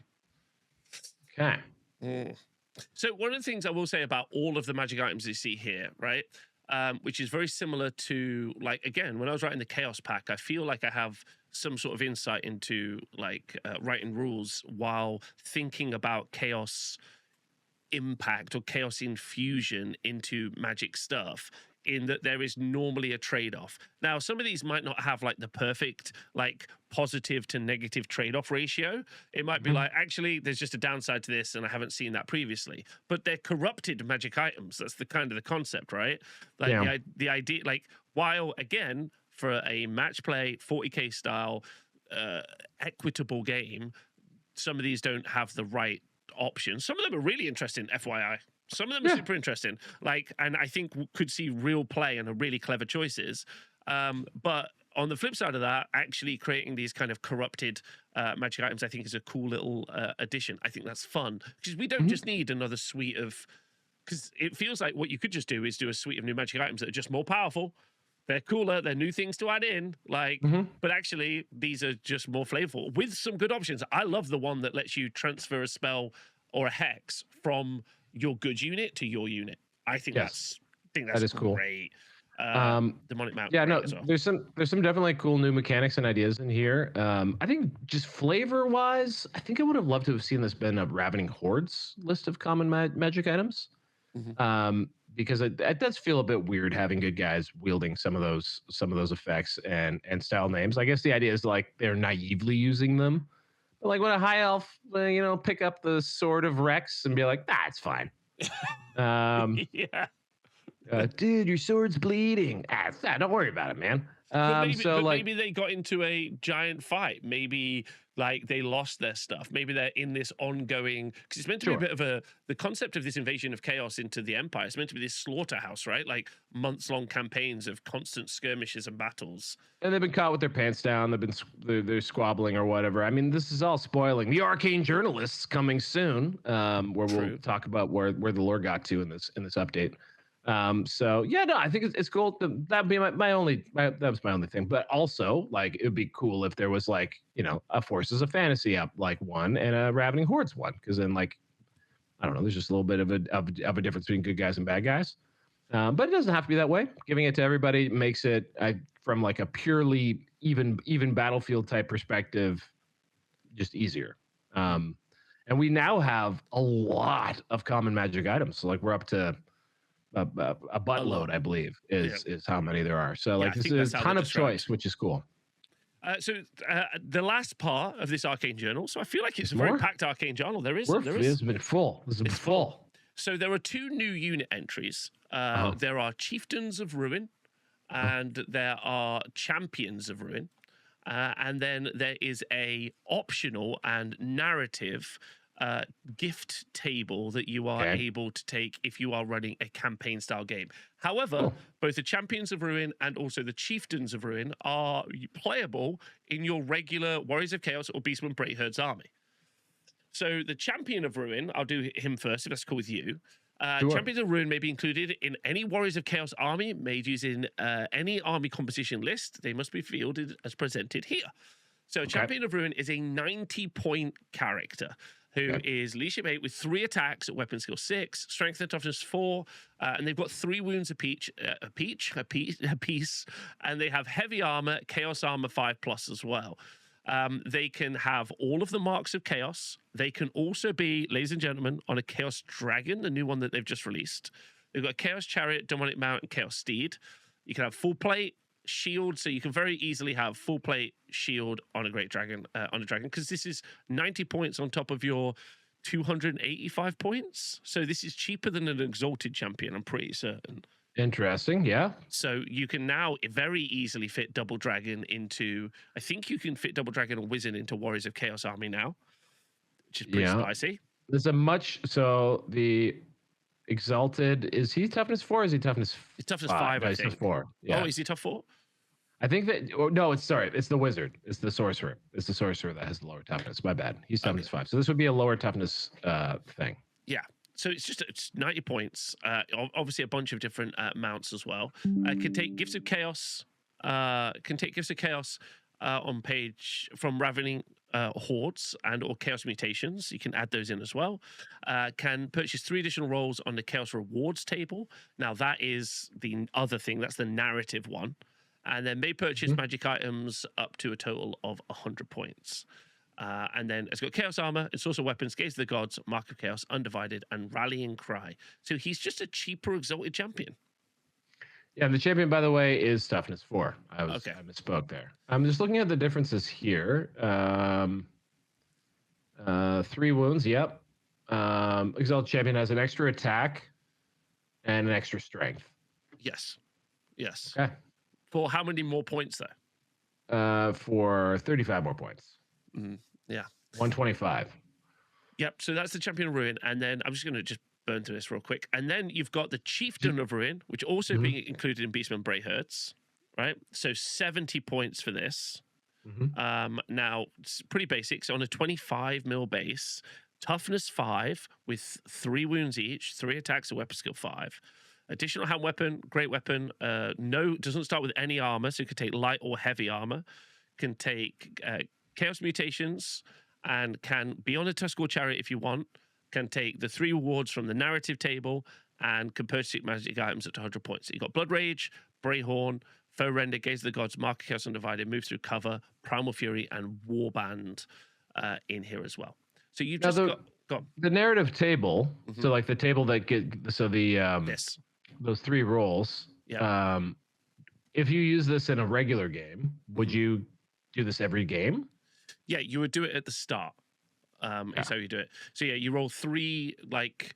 If you were randomly creating these, what they say is that you roll 3 results on this, because some of them can stack. Like the Champions of Chaos one can stack; they can all stack. So you would just start the game and you would make 3 dice rolls, and then you would apply these. Now you could easily use this in a match play. They intentionally say that it's not designed for match play. But you could, if you wanted to, add in. So what's good is if you're not either a Warriors of Chaos player or a Beastmen Playhost player, you don't have to immediately be like, oh, now I need to watch someone roll another 3 dice and figure out what's going on.